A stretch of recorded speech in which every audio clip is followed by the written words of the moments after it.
I can't do this. Sure you can. Who knows, you might like it.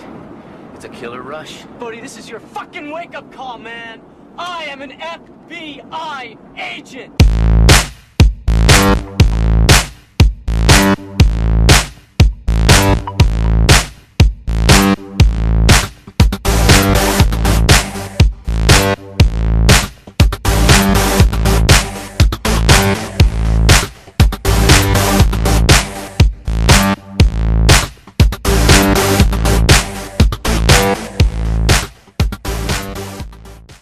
Yo, what's going on, guys? Welcome back. This week episode of Zach and Jay's Ticket Stubs Podcast. I am, of course, one half of your host. I am Jay. Zach, how are you doing? Good, man. Oh, gosh. I am, as you can tell, overexcited for this show that I can't even get words out. How Can't even excited get I the am words for this out, show. man. This topic is something that's near and dear to my heart, and I'm ready to just jump into this. Let's go. And this week, joining us once again for his third time, podcast veteran, Tumblr mastermind, Shaquille Harris. How are you doing? What's up, guys? What's up? Thank you once again for having me. I'm excited. You're excited. For Talk sure, about man. movies. We're excited to have you, Shaquille. Yeah, it's a definitely. rare occurrence that you get to come on this show. Well, it's I rare. know. It's rare in general to have a guest Yes. on the Ticket Stubs podcast in general. Yes, because a lot of our friends do not like to do this. Well, I don't think that they don't. I think Well, they it's that- don't like the subject material. They don't want Yeah. to talk about movies. They'd Yeah. rather play League of Legends. Yes. Yeah, exactly. I completely agree with that statement. Exactly. So, as we always do during the show, we start off with what we've been doing this week. Shaquille, you're the guest. What you been up to when it comes to TV, movies, stuff like that? What you been up to? The TV movies. If, I know if anything. I said this last time. Well, I watched the third Rurouni Kenshin movie. Okay. Okay. I said I watched the second one. Didn't you see American last time. Sniper though? Oh yeah, and I saw American Sniper, Solid movie. and that How do you movie. feel about it? How do you feel about it? Like afterwards, I look back at it, and I'm like, it seemed really like hollow. But I Okay. understand because it was like, I mean, it was a novel.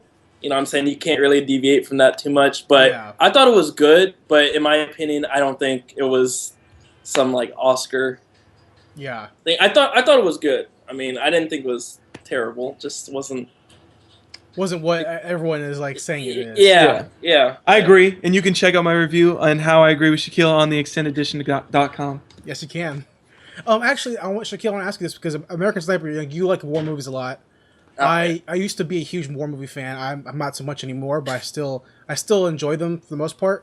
Yeah. I told this to Zach last week about American Sniper is that it opened in January, right, which is not normally a big month for movies, and it God broke the damn record. it. It broke the record for most money God. made in January. But like the movie that held the record before American Sniper, that had most money in January, was Kevin Hart's Ride Along. Which was released in 2013. Yeah, and then so American Sniper comes in and makes not only more money but double it. Mm-hmm. Oh, Oh, we seem to have technical difficulties lost with him. our guest. I think we lost him. But yeah, I mean the movie made double. That's fucking mind-boggling to me. Yeah, it's incredible to hear something like that. Especially, I mean, when you actually think about it, like the hype surrounding this movie and like everybody's expectations going into it, I assumed it was going to make a decent amount of money. Like I didn't think it was going to be a flop, even though all the critics were like kind of panning it. I didn't think it was going to be a flop or anything like that. But to make the amount of money that it did was definitely not something I was expecting. No, American Sniper made over $170 million, so it's obviously this huge success. Right. Yeah.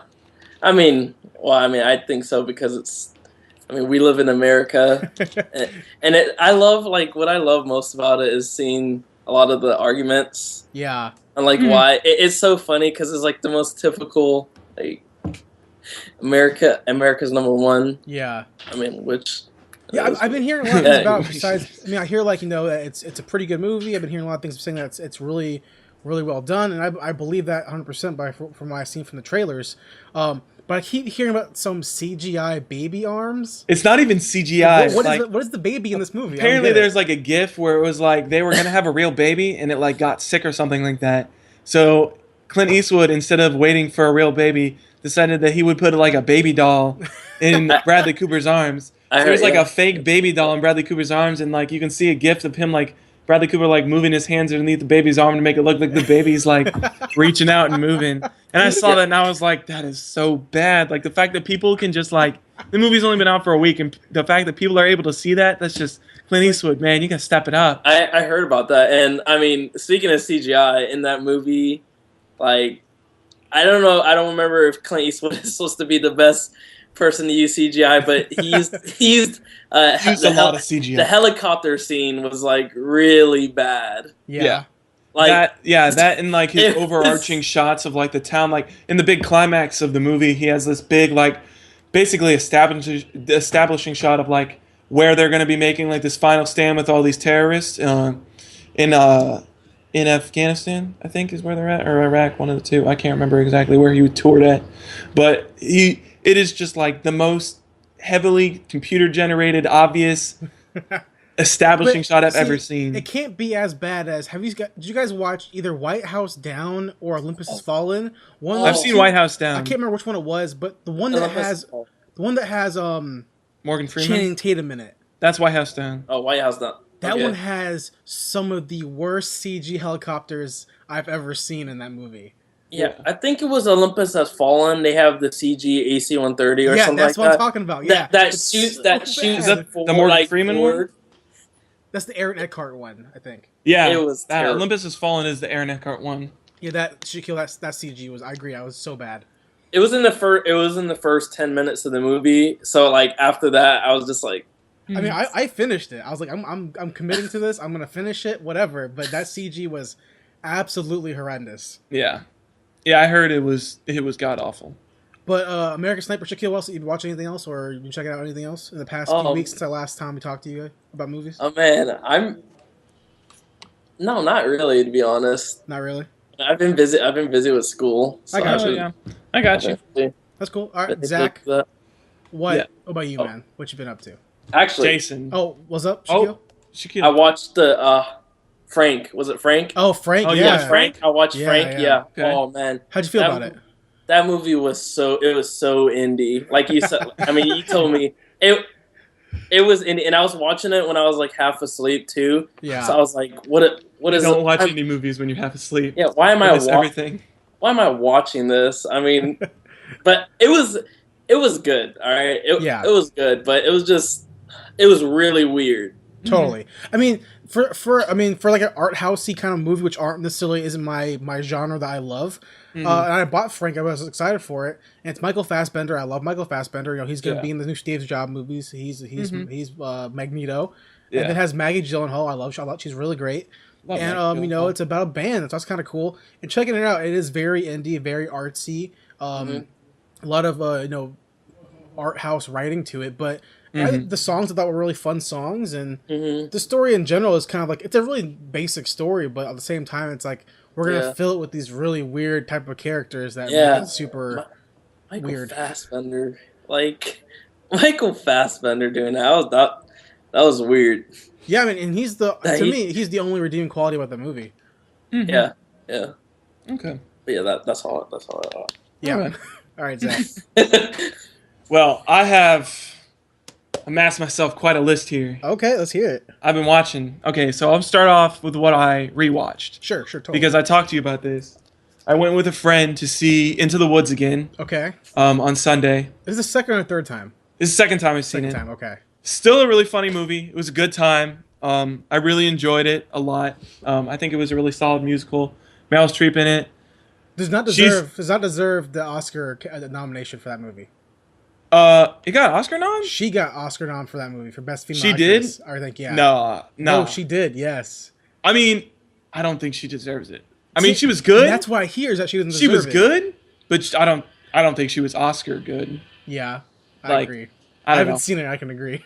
I mean, I wouldn't give her that Oscar nod at all. It's a musical, right? Yeah. Yeah, I wouldn't. Yeah, it's like a Disney musical. But it's like dark though. That's what I like about it. It's not like your typical Disney musicals. It's happy. Everybody's happy in the end. Like, basically everybody's sad in this movie. And like the one part where James Corden's character, he gets cheated on by. He's so yeah, great. he's so good. He's so good in this movie. I mean, he's great. He's great in general. I mean, Yeah. I love James Corden.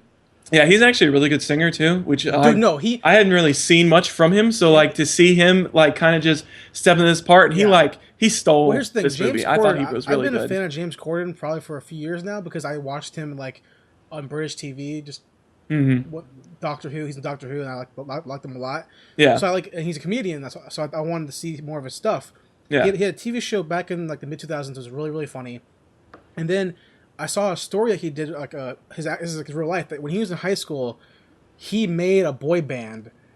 He did not. Yeah, and they would like perform like, boy band songs. band. Oh my gosh. That's And he did a movie like last year where he played an opera singer. I'm not sure if you saw that, but I haven't seen that. he's a true story, like a biopic about a guy who goes and does opera, and like he's actually singing it, and like he can sing really really well. Yeah, he does. He's a really solid singer in this movie. I feel like he was probably one of the best parts about the movie. That, and I can't believe I'm saying this, but Johnny Depp shut up. in this movie. Johnny Depp. No, like he was good in this movie. He was Johnny. He was a Johnny Depp character for sure. He's a pirate? Does he look better than Mordecai? He looked way better than Mordecai. Okay, that movie looks He's bad. basically a pedophile in Into the Woods. Was it bad? Shit's kind of weird. No, he's a wolf. Mordecai no, he was or- really good. And Mordecai. No, I haven't seen Into it. the Woods. I'm not gonna watch it. Oh no, I didn't want to watch that either. It looked bad. I'm not seeing that movie. But there's a line that I'm not gonna cross. and Mordecai That's is on the other beyond side of that line. Yeah. But yeah, so I saw that. That was a really good movie. I enjoyed watching it again. It was definitely, if you haven't seen it yet, go see it. It's good. It's still in the Emily theaters. Blunt, man. Yeah. Like, Edge of Emily Tomorrow. Blunt. Edge of Tomorrow. This movie, she's been like killing it. You know. Yeah. Emily Blunt. Looper. Anna Kendrick. Anna Kendrick. Oh, Anna Kendrick. so good. It's so and she good. can sing really well too. Obviously. Yeah. From Pitch Perfect and stuff. Yeah, Pitch Perfect, Into the Woods. Like she's definitely shown where she's a really great actress. So. For sure. Let's see. Next thing. Okay.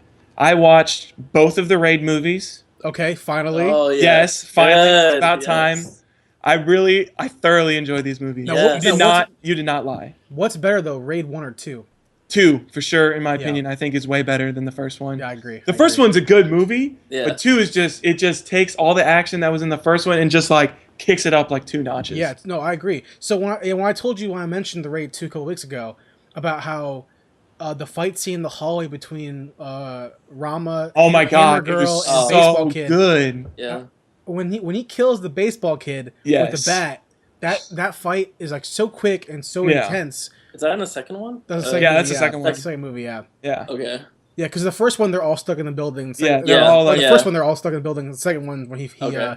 he's going to do his like Godfather like undercover cop thing. Yeah, Now yeah. here's the question because you both have seen the movie. I've seen it as well.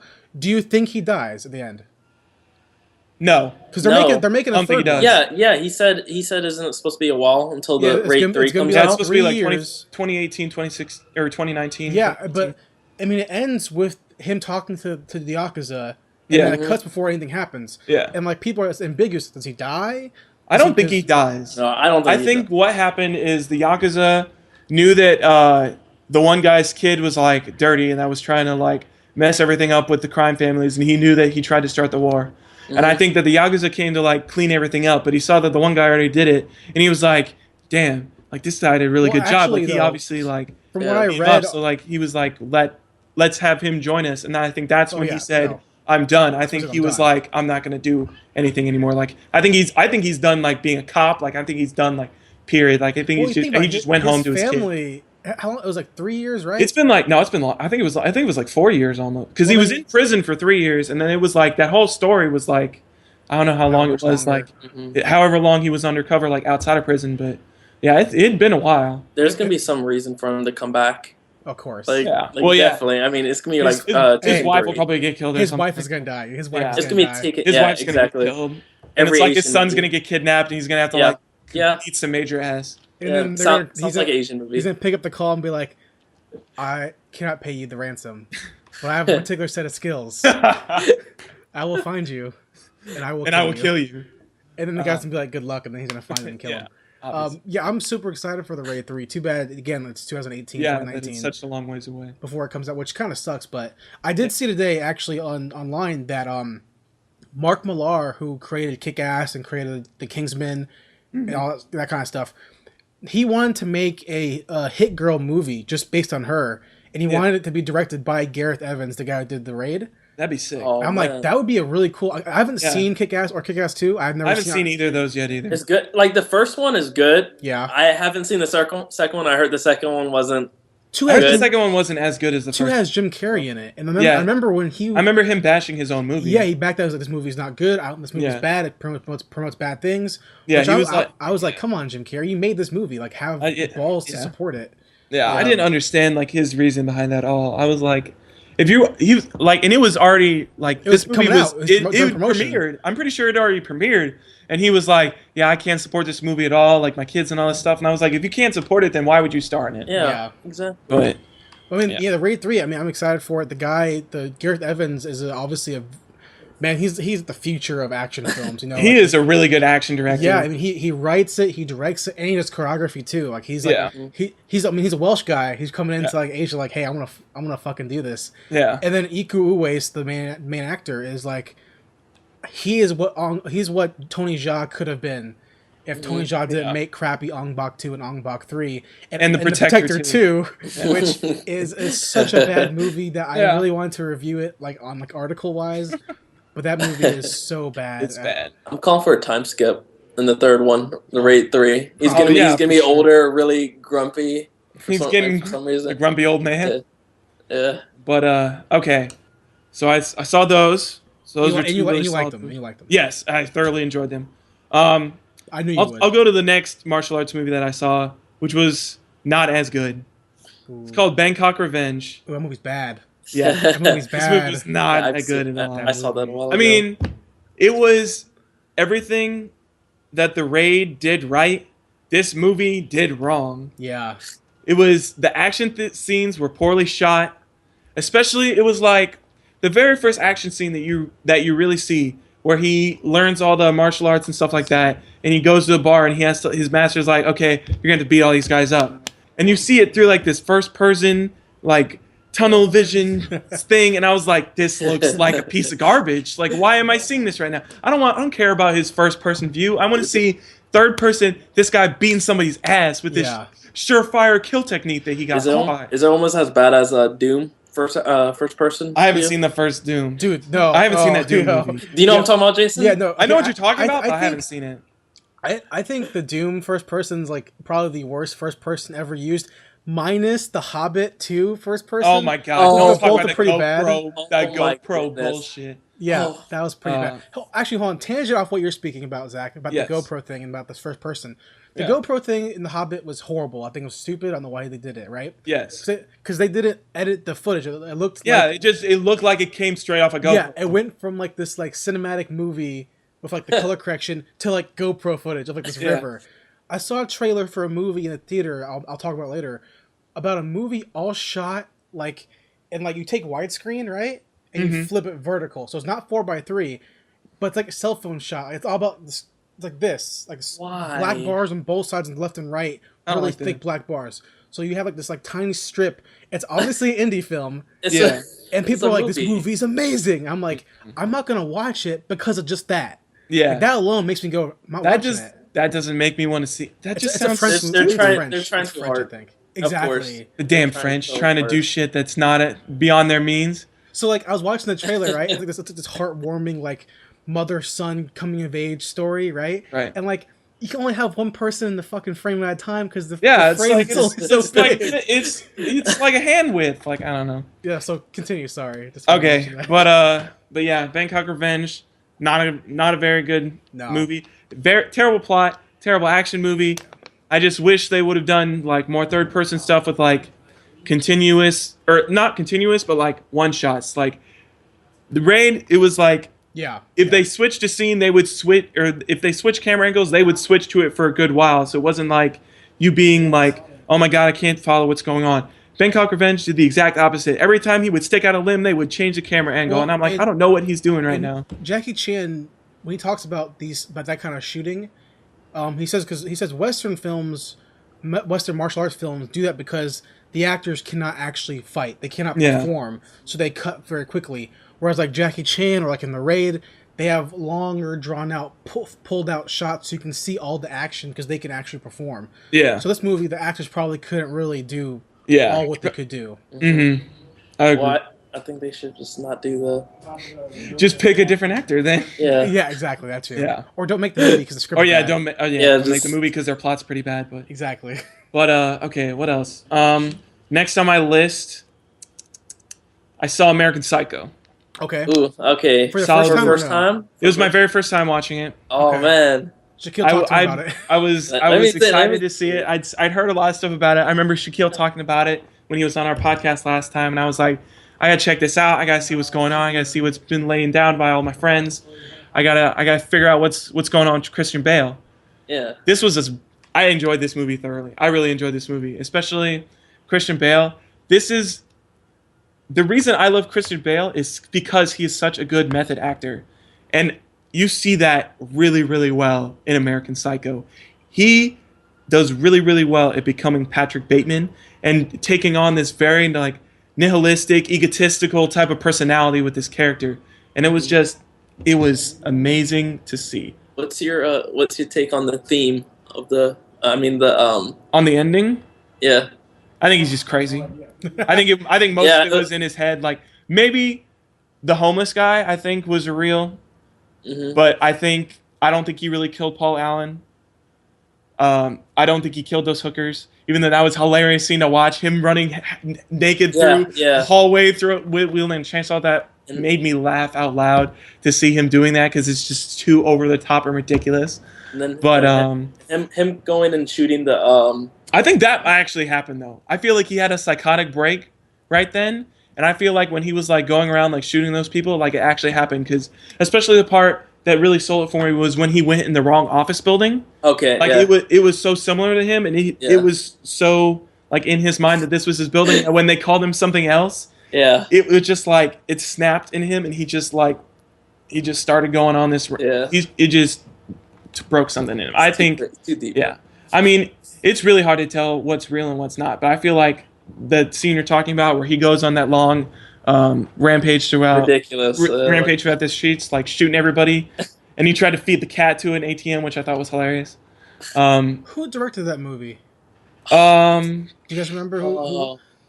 I can. And that book isn't by the guy who wrote Fight Club, right? That's someone else. No, it's not. No, Okay. it's a different guy. That's like the same fucking thing. No, it's not. It's not the same dude. It's a different dude. He actually has a whole bunch of like stories based around like those similar characters. Like his first book is based on like Patrick Bateman's brother. Okay. So like, yeah, there's like a whole different like. Because didn't the book say like what happened and what happened was actually a dream, right? Or like it's in his head? Didn't he specify? What it was? I don't think he actually specified in the book, but it was like I think it was more obvious in the book that he was kind of crazy. That it was like crazy.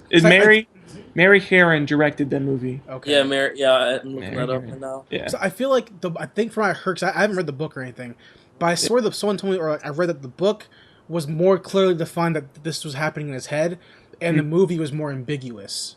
Yeah, I wouldn't doubt. Yeah, the movie was very ambiguous. Like I had to watch the ending scene again to like actually figure out what he was talking about. Like especially with the confession with his lawyer and all that, and that whole conversation he had with his lawyer. Like it took a little bit of like combing through to actually figure out like what was going on. But yeah, it's way harder to get like in the movie.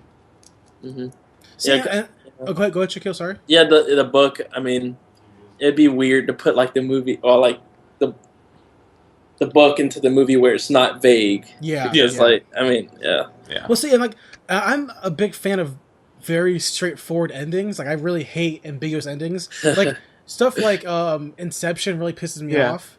Generally speaking, pisses me off. I'm like, what the fuck? Give me a story. You wrote this shit. Give me the ending. Yeah. Or like Blade Runner is a really good example of how I hate it, because in Blade Runner, the whole movie, the extended edition, the whole movie is just like, hey, is Deckard a robot or is he real? Is he human or is he a robot? That's the whole thing of the movie. Mm-hmm. And the line is so gray you can't tell if you're human or robot. And it ends very like vague. It's like you don't know, and I'm like, fucking tell me. Give me an answer, because I want to know. It's your job. Either way, I'm happy with the story. Tell me. I don't want to go away like thinking like, man, that was a cool. Like Sixth Sense was a perfect example of giving me a defined answer. You see dead people. Hey, Bruce Willis, you're dead. Thank you. You know what I mean? Perfect. Exactly. All I needed to know. But that director sucks. Obviously, that's M. Night Shyamalan. Oh yeah. And, He sucks more now. He was good, but he kept, Signs, man. yeah. the Signs was his last good movie. I like Signs a lot. Sign was where he wore out his welcome though, because he just kept using the same thing over and over again. And Joaquin Phoenix in Signs is so good. He's so good. Yeah. But sorry, you can keep going, Zach. Okay, well I just have one last movie. Okay. And then before I get to my last movie, I watched the premieres for Flash and Arrow. Okay. Flash's premiere, awesome. I heard it's good. Had the Rogues in it. Had Heatwave and Captain Cold. Solid. Isn't Pied Piper going to be in it?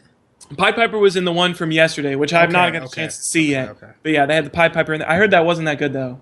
The picture looked kind of cool. I didn't watch it. His costume looked cool, but I heard the story for the episode was kind of stupid. Was bad. But I mean, it's been 11 episodes. Like they're due for a bad episode. So. What's up, Shaquille? How's Captain Cold? Does he have his stupid costume? Hey man, it's his typical costume. He's got the parka on with his fur and stuff. Yeah, but he's got his cold gun though, and his cold gun looks sick. Yeah, actually, Shaquille, I was worried too that Captain Cold would look really dumb. Yeah. They actually did him really, really well. He looks less hokey and stupid. Like the color's not like super bright blue. Yeah, it's like actually a dark blue. His gun and stuff looks like it's really cool. His gun looks sick. The way they do it is really well done. Yeah, Heatwave's gun looks cool too. Yeah, but not Firestorm though. Firestorm's stupid. Dude, don't talk to me about Firestorm's costume. Firestorm, okay. And then the Arrow premiere came. That one was not as good because Oliver Queen was not in it for reasons that happened during. Felicity's in it. But Felicity's in it. But Felicity pissed me off so much. She's such an annoying character when Oliver's not around. She's annoying in general. Let's tell her that. But Felicity is Felicity, so I'm gonna watch Arsenal was in there. Arsenal was good. I liked Roy and I liked Diggle. Diggle was awesome. The best, man. Diggle's awesome. But that happened. That wasn't that good. So I'm waiting to see what happens tonight with the next episode. Oh, see if it gets a little bit better. Yeah. No. What? Is it back to back or is it last week and then last week and then the next episode's coming out tonight? Gotcha. Okay. Oh, and they introduced Black Canary, the real Black Canary. Yeah. I don't know how I feel about that. Apparently, she's gonna get her ass beat pretty soon. So. She's gonna get her ass beat. It's her first. It's her first run as a superhero. Yeah. But down to see that. And the last movie that I watched, Zodiac, by David Fincher. Great movie. With Mark Ruffalo and Jake Gyllenhaal. Robert Downey Jr. Yeah, Robert Downey Jr. Solid movie. Really enjoyed it. Yeah. That movie is, I would say, more than solid. That movie is fucking great. I loved this movie. I can see why David Fincher is one of your favorite directors. He is a really good director. I gotta see it. Shaquille, Zodiac is so great. I've heard, go into it knowing that they don't catch him because it's real life. They don't catch him. Yeah. But as long as you go, because this is all true story, obviously. Written by Jake Gyllenhaal's character. And if you go into the movie, right, and you look at how the movie is so calm, and look at Zach, the scene, I'm gonna spoil for you a little bit, Shaquille, so I apologize. There's one scene where the Zodiac killer kills the couple. On like with their hanging. Yeah, on the lake area. Yeah. Okay. And it's such a bright, happy scene. Mm-hmm. And then just the most brutal death and murder. And that so many stab wounds. And that along with the very first scene, which is like this 10-minute opening. Yeah. This guy like, I'm gonna fuck this guy's wife. I'm gonna get some tonight. Yeah. And then the Zodiac drives away. Mm-hmm.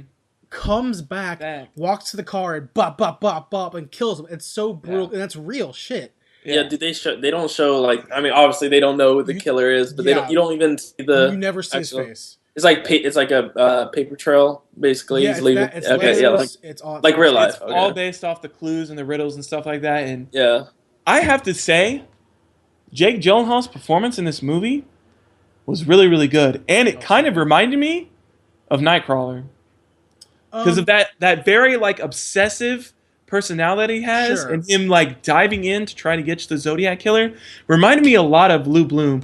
Not in the way of like him like Lou Bloom isn't actually like obsessed with anybody except for maybe the news editor.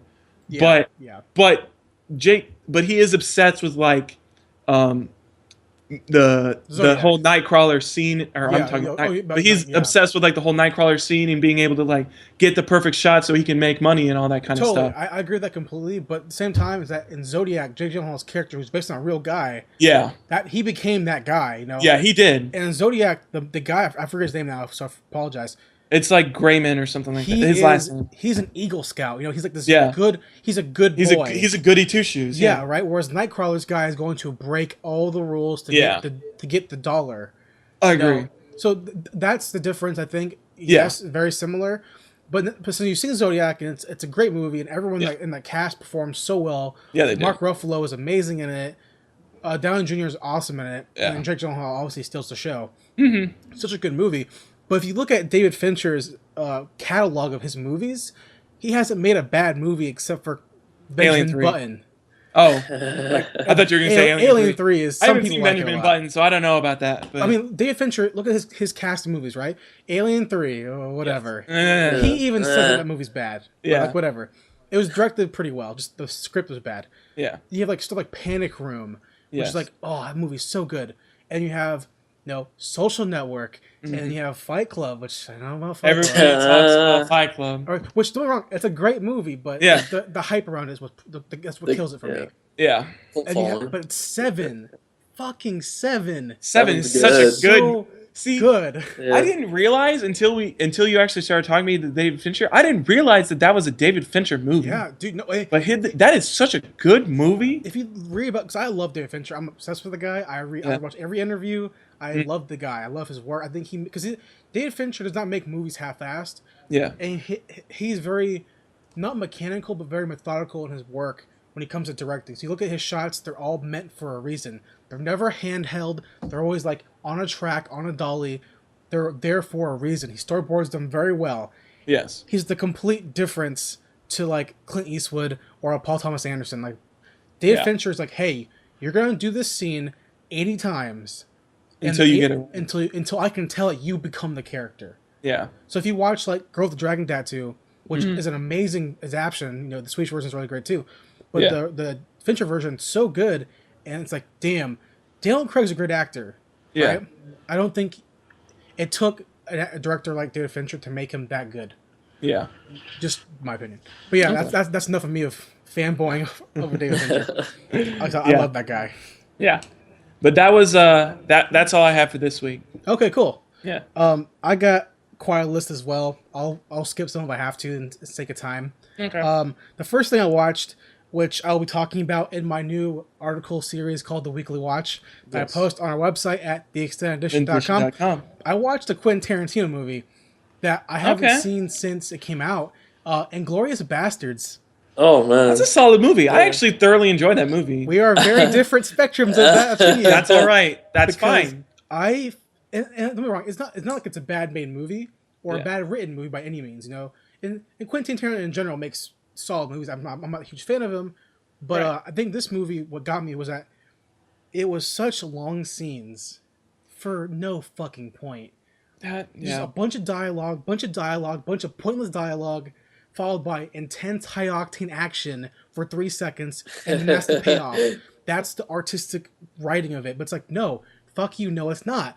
Like the first part of the movie, like, I was like, okay, I get it. He's trying to show how this character, Christoph Waltz's character, is like a brutal guy. But then it happens over and over again. I'm thinking like, I'm just bored.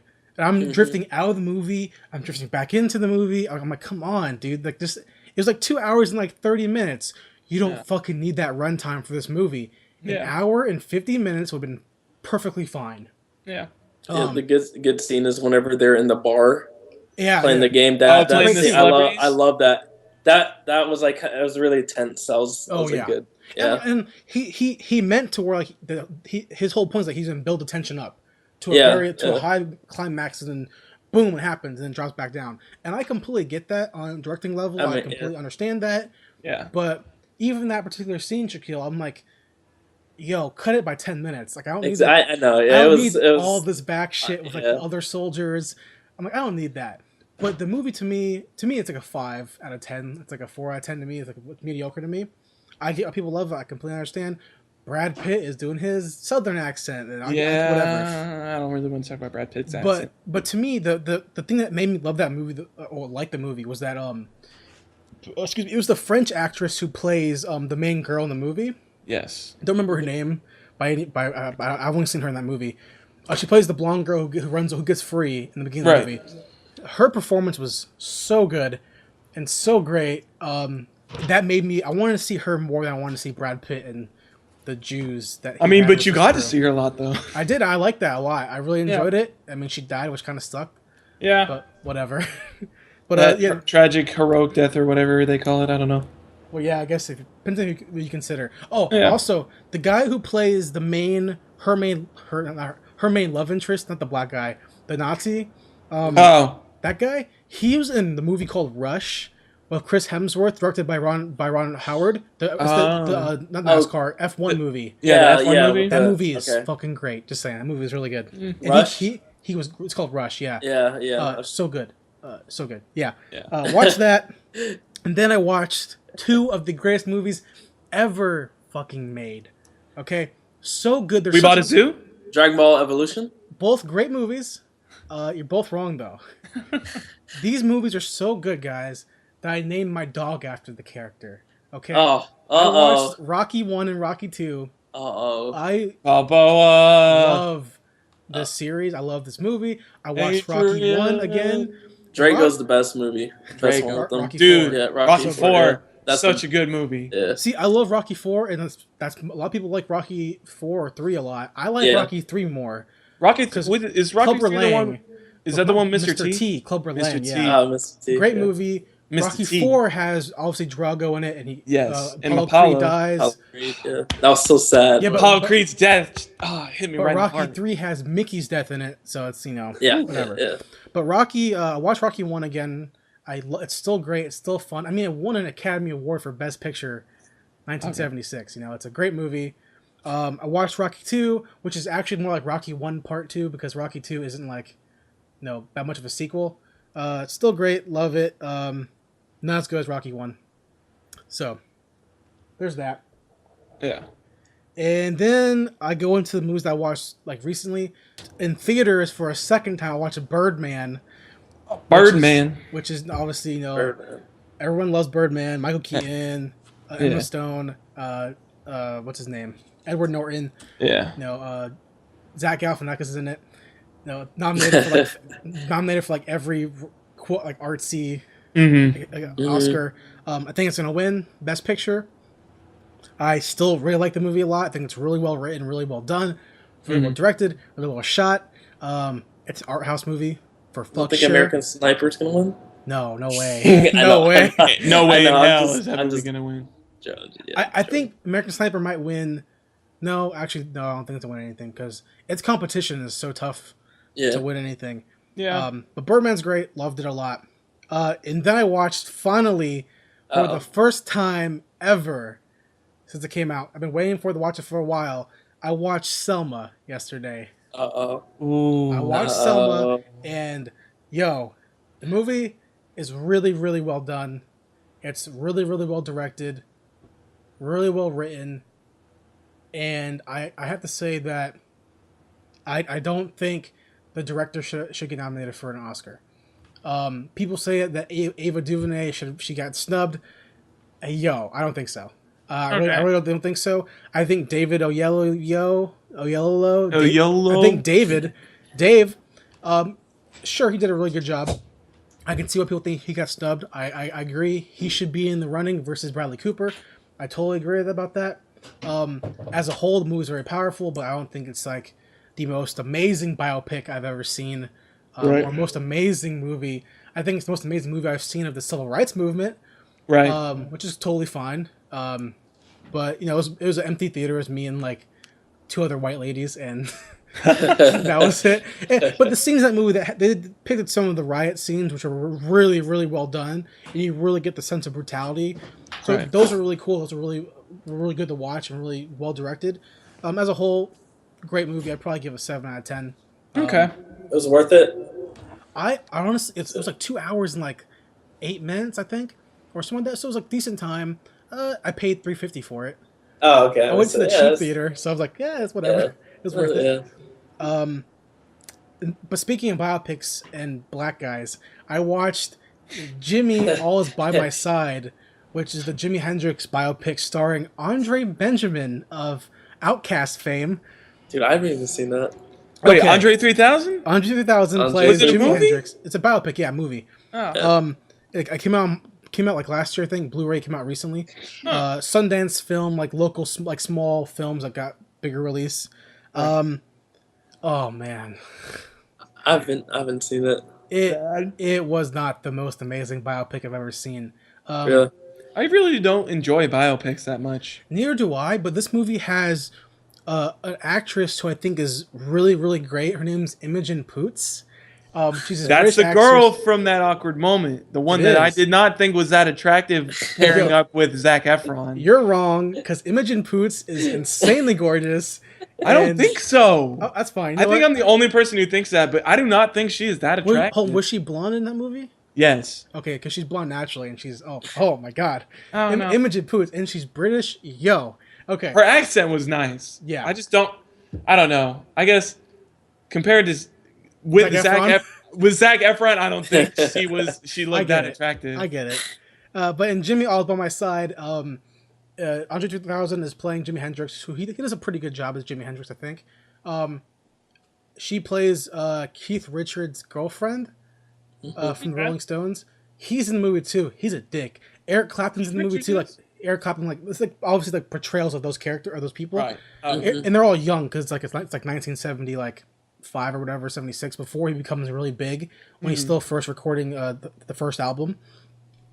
And it's fun, I guess. It's like a longer movie too. The pacing's kind of wrong. It's really kind of bad paced because it's like back and forth, and you can't really tell what's happening and like when stuff happens. So the pacing was an issue for me. The acting was fine. Here's the problem though: the score and the soundtrack is completely ass because Really? they couldn't get it was not sanctioned by Hendrix's family. Oh my. So they So couldn't get any of you- Hendrix's music. Exactly. What? Exactly. That's So a you piece couldn't- of garbage. That's couldn't- when you cut the What? movie. You If couldn't you can't get the Why? biopics, if you're making a biopic About about a Jimi musician Hendrix. and you can't get that musician's music, that's a sign that you should not make this movie. Yeah, and like you could. So I'm like waiting for hey, they're recording the album. When am I gonna hear Foxy Lady or whatever? When am I gonna hear these jams? Yeah. Nope. All along the Watchtower. What did they do? Were they just like jamming? He played songs that apparently Jimi Hendrix played before. He like his bluesy time. Yeah, it was Or- a lot of blues in it. Like a lot of like, hey, Yeah. hey, this guy likes blues a lot. Hey, play some blues jams, Jimmy. All right, cool. You know, the Galaxy is really cool, and like he starts playing the guitar or whatever. And Oh. it's not a bad movie by any means. Don't get me wrong. It's not a piece of shit. Right. But it would have been a lot better if they had the soundtrack or like had his first record that they could be able to play some of these music. You know. Yeah. Yeah. Overall, whatever. Check it out, I guess, if you like Jimi Hendrix. I don't know. I have one more I'll mention. Okay. Two more, technically, but I'll mention one case. Okay. I watched the movie. I've seen this movie probably like 6 times already. 7 times? 8 times. I've seen this movie a lot of times.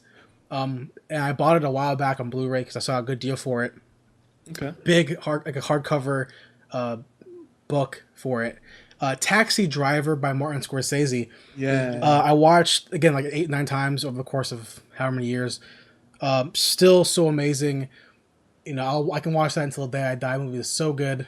Robert De Niro is so great in it. The directing is great. The final scene is great. That character is so psychopathic and so crazy, but at the same time, kind of like, yeah, I agree with you. And well written. And oh man, Jodie Foster, who she plays the young prostitute in that movie. She was so good as a 12-year-old actress. She's so good. And I last week, Zach, I think I mentioned to you, I can't remember exactly if I did or not. Last week, I think I watched one of her most recent movies, Jodie Foster, Elysium. Oh yeah. That movie Elysium. sucked. Yeah, I did not. But know she that. was okay. That was the one by the Yeah. District 9 director. Neil Okay. Blomkamp. Yeah. Yeah, Neil Yeah. Blomkamp. Or and like she was great in the movie. She was amazing in the movie. She was totally a cunt. But Yeah. Yeah. the movie sucked. But dude, like 50 years ago, like 30 years prior, she was in Taxi Driver, which is so good. Such a great movie. I loved it. I watched some other stuff, but whatever. I guess. Oh, one more thing before we move on to our next segment.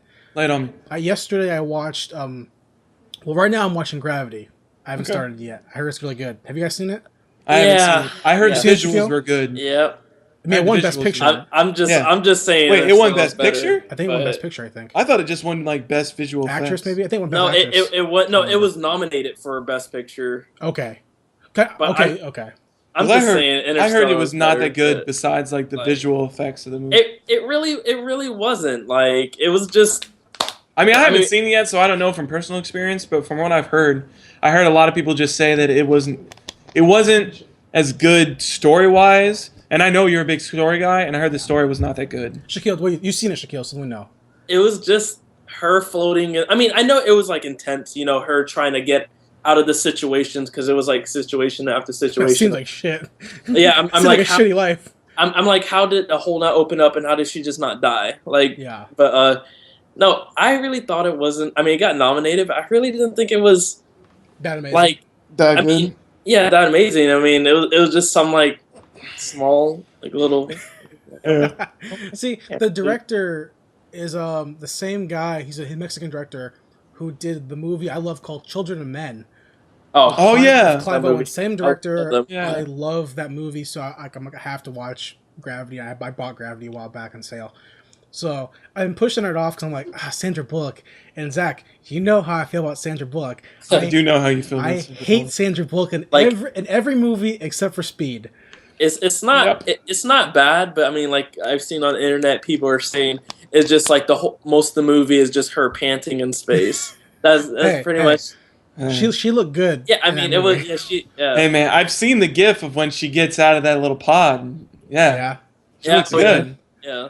I'm just saying ourselves. But so I'm watching that, which is not relevant. But the last movie I watched yesterday. Sorry, what was that? I said I'm just saying Interstellar is better than Gravity, but okay. One's nominated. So much more science fiction, you know. Yeah, but I'm just saying at least nomination, like not even winning. Because I watched Interstellar again, and I was like, the whole time I was really thinking, I was like, how did Gravity get nominated and this didn't at least? Because the visuals. I mean, it got nominated for visual effects. Interstellar. Yeah. But I mean, I thought the story was better than. Honestly, though, Shaquille, what it probably Gravity. is though, it isn't that it's not Interstellar's a bad movie. It's that the competition this year was probably worse than last year because this year you have stuff like Foxcatcher, stuff like Birdman and Boyhood and Whiplash. That like. It's just stacked year.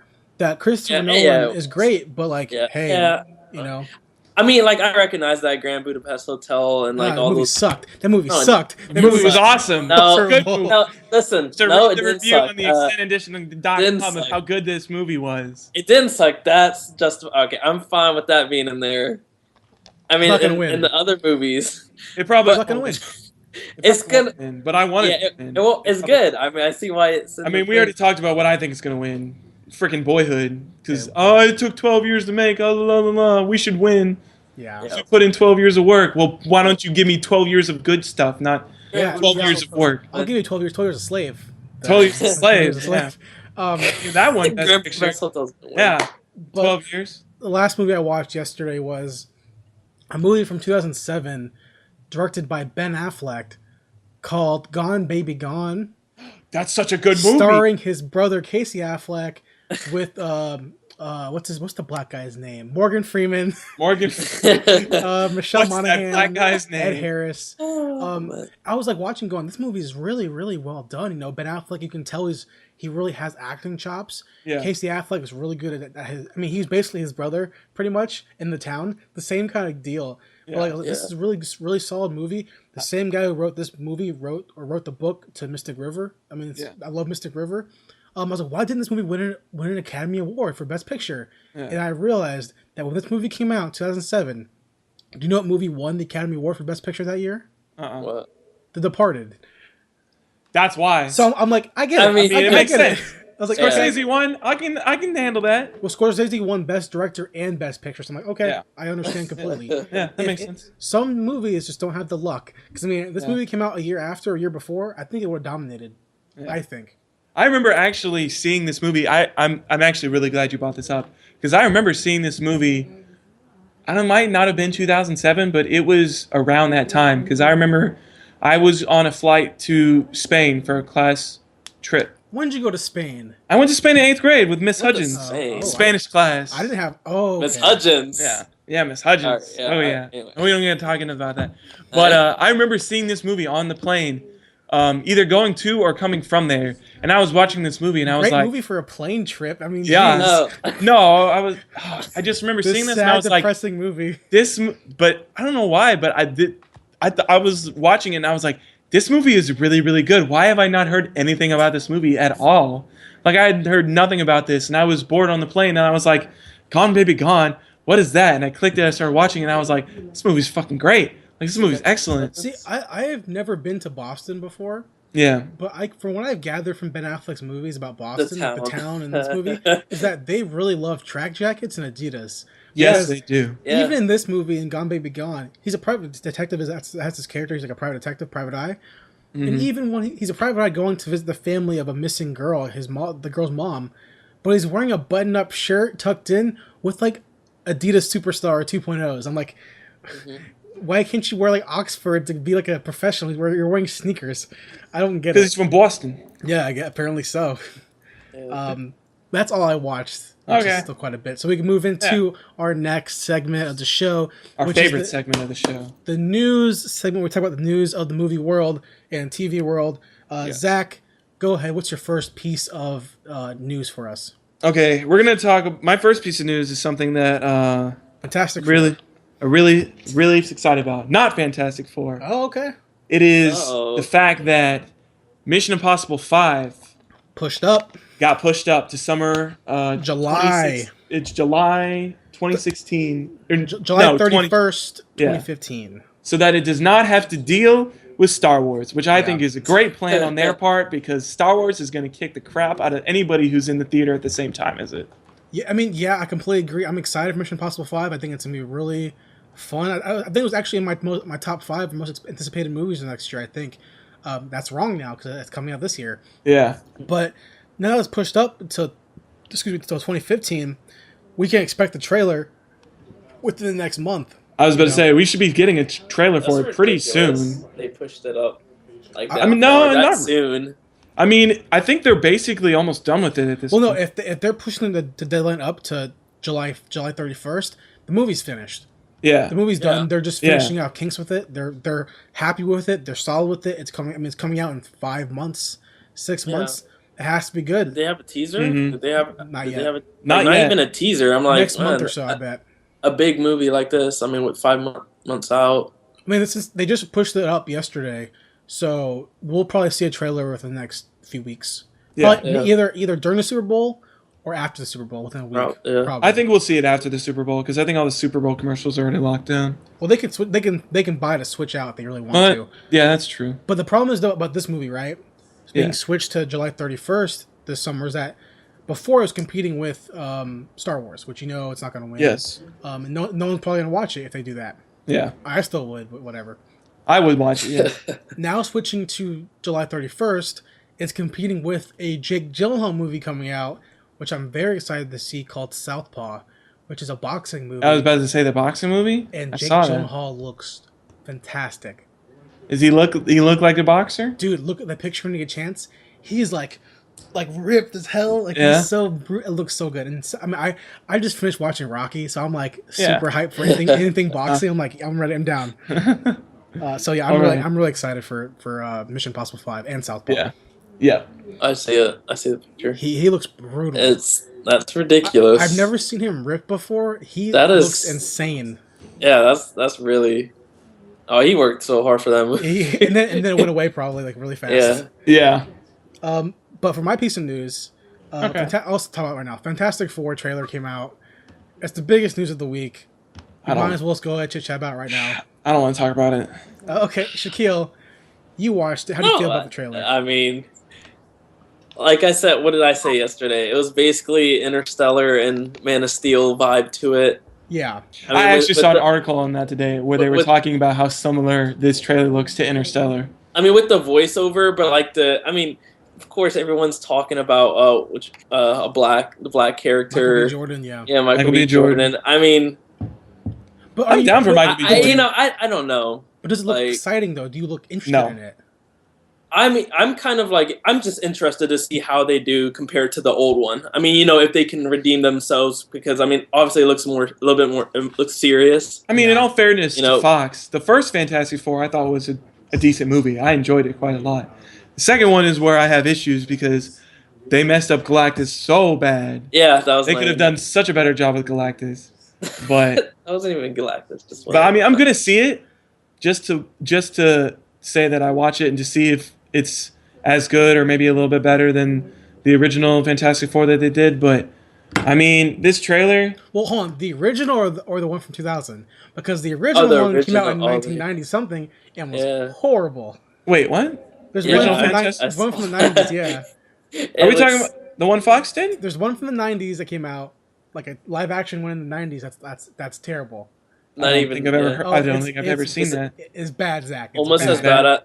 It's not the one Captain America. It's not the one that Fox did, right? No. I'm not sure who had the rights to it, but it's the same time when they did Punisher with Dolph, who played Drago. With Captain America, all that kind of stuff. Or they had Nick Fury was in one, like the bad line of like 90s, 80s, Must have been 80s. Yeah. Well, this one came out in the 90s, I believe. Oh, okay. But I am. This trailer did what I think a trailer should do and got me very interested in it. I mean, besides the fact that it seems very generic to me to have like this, we're having this kind of like ominous speech layered over ambiguous video footage of them doing cool stuff with their powers. I get that's how Man of Steel is. That's how Interstellar was. That's how Dark Knight Rises was. That's how all this kind of stuff was. They're taking away all the humor and family fun out of Fantastic Four and injecting this like sadness into it. I think it looks interesting enough. I mean, I'm gonna see it regardless of how it looks. I mean, I can't say anything. I mean, I said I was gonna see it. I think I differ from you in this, in that I think this trailer. I agree that trailers should not show everything, like that god-awful Cinderella trailer, which I saw in the theater when I saw Into the Woods, and I turned to the friend I was watching the movie with, and I was like, they just gave away the entire plot of the movie in like less than 2 minutes. She was like, but it's a story everybody knows. I was like, that doesn't mean you have to give away the entire plot of your movie. It doesn't matter. Breaking news. You saw Into the Woods with the girl? Yes. Okay, all right, whatever. All right, okay. But yeah. Breaking news. Okay, we bought a zoo. Come on. We bought a zoo news. But this trailer did not do enough for me. Like, we have seen nothing from this movie at all. Absolutely nada. Bibkiss. Nothing. And all of a sudden this trailer comes out and I still feel like I've seen nothing. Okay, I saw a picture of Miles Teller looking at science. I saw a picture of Michael B. Jordan looking at some security guard and he lit up, which I thought was kind of cool. I did get me a little excited for that, and I'm excited to see Michael B. Jordan. I didn't get to see the Thing at all. I didn't see the Invisible Woman. You didn't see it? I guess it was just too dark on my laptop. I didn't see anything that resembled the Thing. Yeah, did he not have pants on? He didn't have pants on. I couldn't even see him. I don't even know. Well, but first off, Zach, the thing was in it for a quick second. Then I'll get to you in a second. Shaquille, sorry. Yeah. Invisible Woman. Of course, you're not going to see her. Yeah. Well, fair enough. But I mean, like, wait, is it the news girl? Is the news girl Invisible Woman the one who's behind the computer? She's behind the computer. Kate Mara, I believe. Okay. Sister to Rooney Mara from Girl with Dragon Tattoo, I think. Yeah, and I mean, I don't know.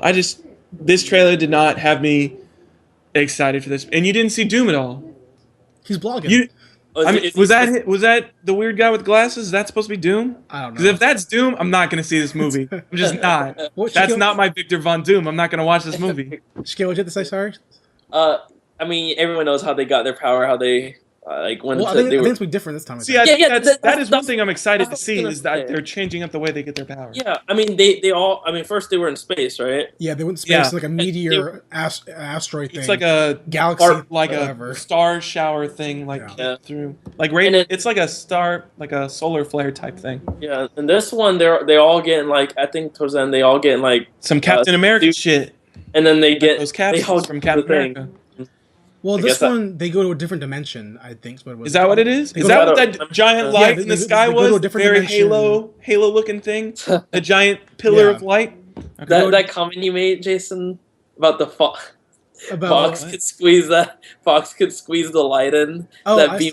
I saw a joke on Twitter where I was like, some guy was like, "I'm so glad that Fox was able to squeeze in a beam of light, a laser beam, That from the laser ground beam of up or something light. like that." I was like, "That's That fun." very Halo-esque image. See, and I get where you're coming from, Zach, about not showing enough stuff. I get it completely, but I'm gonna ask you. I want to rebuttal you with this question to both you guys. Okay.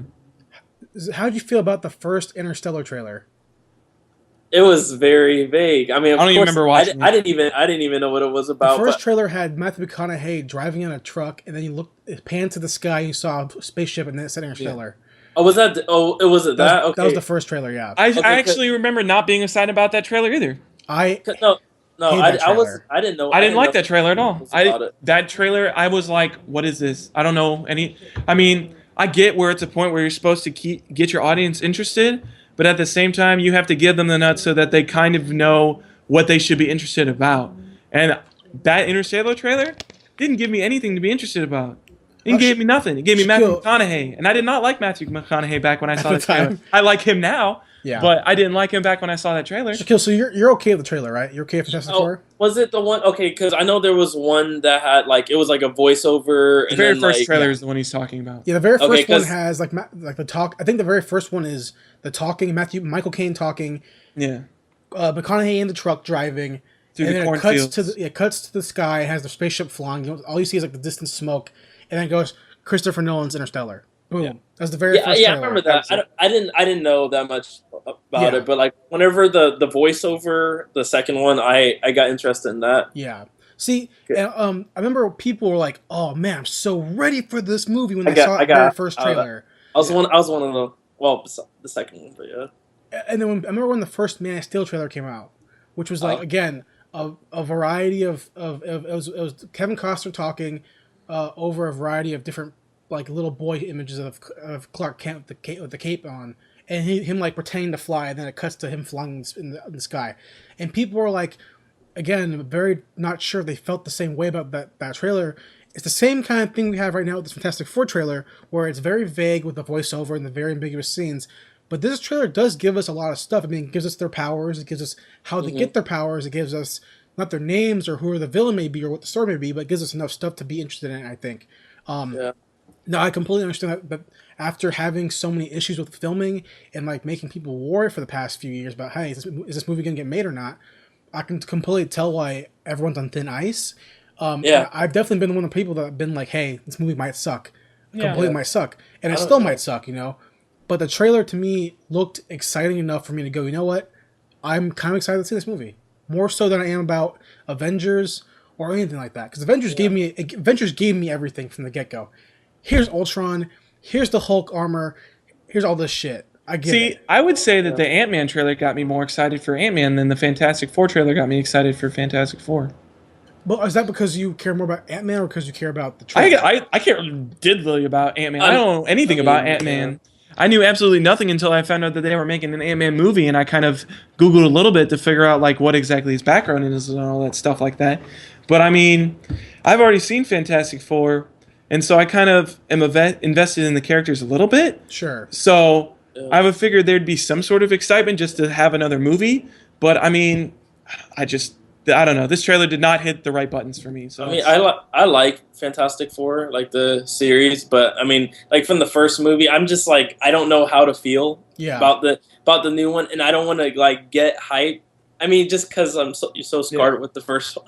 I mean, the second, the second whatever, one, but not yeah, the first one. The first one was good. Well, I mean, it's very like- similar to Spider-Man. You know, we have this Spider-Man trilogy coming out, and like very quickly we have a reboot coming out, and that reboot didn't do very well. Yeah. I mean, the second one came out and made no money, and everyone hates it. And now they're gonna fire it. They're gonna fire Andrew Garfield because that sucks. So Yeah. this movie could either be the same thing or it could be complete opposite. It could be really well because I mean, Miles Teller is on a very good year right now. He's in Whiplash. I mean, he's he has. nominated for Oscar. He's doing really well. It's for that. So it could be great. I don't know. We'll find out in I August. don't even know. Yeah, I can't even. We'll find say. out.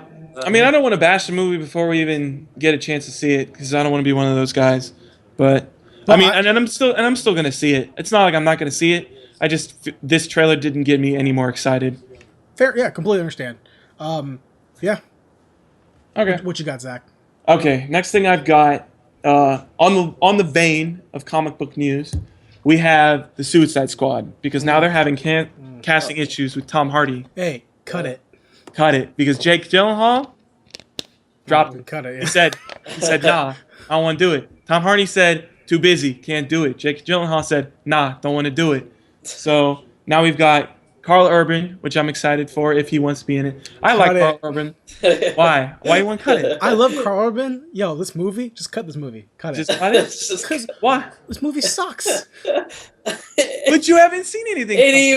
It just sucks. It sucks. This team is, I mentioned this before, Suicide Squad, DC. Stop trying to be Marvel by bringing in this random team of people. We're going to try to pull off Guardians of the Galaxy. Don't try that. Focus on Justice League. Make Justice League. Make Aquaman cool to people. Yeah. Finish Wonder Woman. You've been losing writers. I mean, they are sticking with Jason Momoa, so I mean, yeah, I think make it. Cool. Make the movie. Yeah. Justice League. I need that. I've been waiting for that. Exactly. Like, I do need my Justice. I need that. But I mean, I don't think they're gonna cut it. That's just know. They're not gonna cut. They're gonna keep doing it. But why would you bring in these characters? Because think about this, right? Think about this. By the time Superman versus Batman comes out, whatever. Yeah. It's gonna be them two in the movie. There's no villains in it. Why the fuck would I care about the Suicide Squad? Lex Luthor in it. Well, sure, that's it. I mean, yeah, I get it. I think why would I care about Harley Quinn? Why? To appease fans? That's the only reason why. Yeah. Give me Flash. Flash should come fucking first. I better have. Why Flash is Green Lantern the last movie on the slate? Because it left such a bad taste in people's mouths with Ryan Reynolds. Sure, but he's Justice League. He should be up in the forefront. I know. I don't understand. Build your I don't know universe. why, but DC's been cutting out Green Lantern from Justice League too. I don't know why. Like in the comic. Well, yeah. But like, I don't get Suicide Squad. Like, I mean, it's villains that, dude. No one gives a shit. Make Wonder Woman, right? Yes. They've been having issues with it for so long now because Gal Gadot is doing her job. She's working out. She's training. Yes, she is. She's getting real big. Mm-hmm. Yeah, but they keep losing writers and they keep losing directors. Make the fucking movie. Yeah. Suicide Squad, hey, cut it. But who else is Carl Urban? Who else was wanting to do it? Carl Urban. We've got Ed Harris might be doing it. Which I don't know how I feel about that. He's so old. Yeah, but then the one that I'm actually the most excited for, besides Carl Urban, is they've got John Berthenol in the role for it. Oh, that's the guy. And he is the guy from The Walking Dead. Shane. Yeah, Shane from Who's The playing Walking who? Dead. He's playing Captain Cap Flag. Rick Flag. He'll be Captain playing Flag. the pseudo head of the Suicide Squad. It's the Joker. We know that. It's the Joker already. He's gonna. Well, yeah. If Jared Leto's gonna come in. Jared Leto's gonna be Jared Leto. He's gonna come and be like the star of the show, which I don't care for. Maybe that's why I don't care for the team at all. I guess. It is cool though because people aren't sure about if it's gonna be Harley Quinn from the get go, or is she gonna be like the Doctor and then become Harley Quinn. I'm hoping they actually do the Doctor and become Harley Quinn, because if they just throw her into Harley Quinn, then the characters doesn't make any sense. I will say this now though, because like even though I don't care for any of the people in this movie, I mean, because Tom Hardy was I love Tom Hardy right now. Yeah. I'll mention that. Tom Hardy's awesome. He's been so good recently, and Tom Hardy's great. I think he would play a great superhero character in general. Yeah. I think he should actually be a hero though. Yeah. Well, now he has a chance to be. Well, yeah. But I mean, look at the characters that are playing in this universe so far, right? We only have like 4 people, or the Suicide Squad are confirmed, minus Rick Flag, and then you have like the Justice League characters that are already confirmed, right? You look at like Henry Cavill, right? Yeah. He's so jacked. Yeah. Right? And Big you have hell. Ben Affleck, who's becoming so jacked. So jacked. Jason Momoa is so jacked. Oh my god. And Gal Gadot is getting jacked, right? Yeah.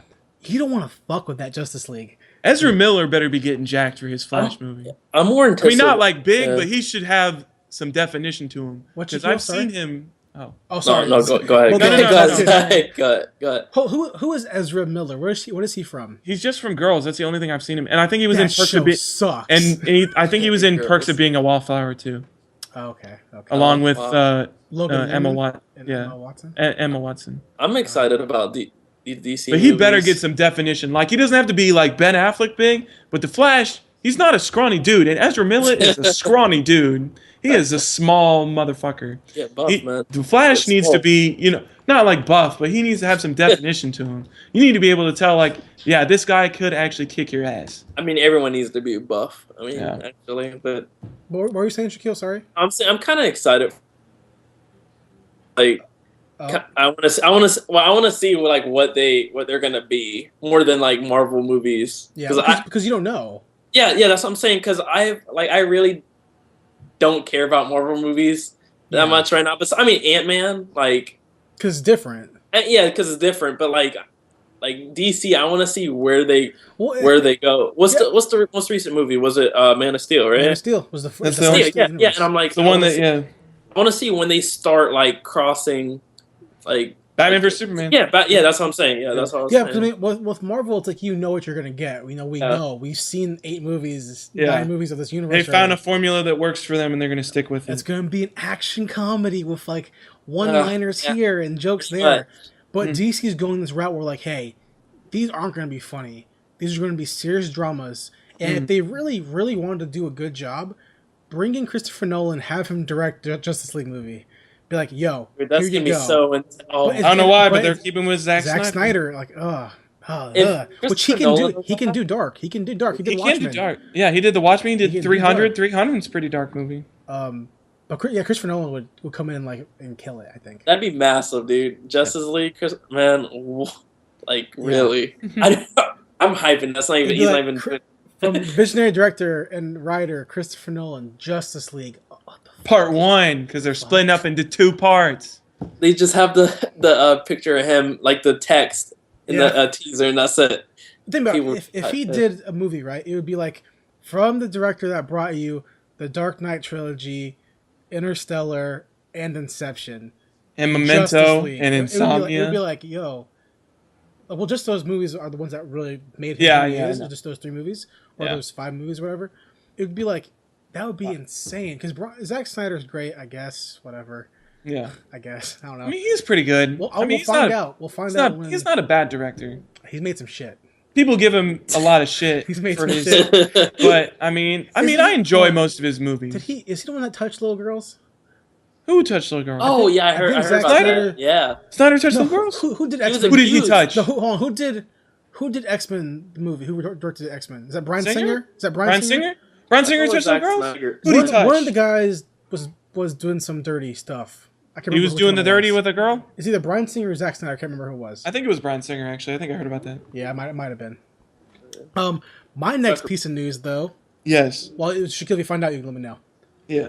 My next piece of news is saddening news to me. Later on. Fox has been approaching a lead actor for Independence Day 2 because Will Smith. I is saw saying, this piece Will of Smith's news. saying, "I'm not gonna do it. I'm not gonna be the." You know who sequel said they guy." would do it? Jeff Liam. Goldblum. Well, yeah, he's gonna do it, and so is the president guy. And Yeah. Bill Paxton. Pretty much everyone from the first movie except for Will Smith is gonna do it. Yeah. Come on, Bill Will Paxton. Smith. Bill Paxton, great actor. Great actor. Come on, Will Smith. Shaquille, but you haven't heard this yet, though. I imagine they offer the role of lead character in Independence Day 2, the classic science fiction movie from the 90s starring the Fresh Prince himself. Yes. They offer the role to Liam Hemsworth, Do you know who Liam Hemsworth is? brother to Chris Hemsworth, and Star of the Hunger Games. one of the stars of the Are Hunger you Games. serious? Yeah. And Why? Oh shit.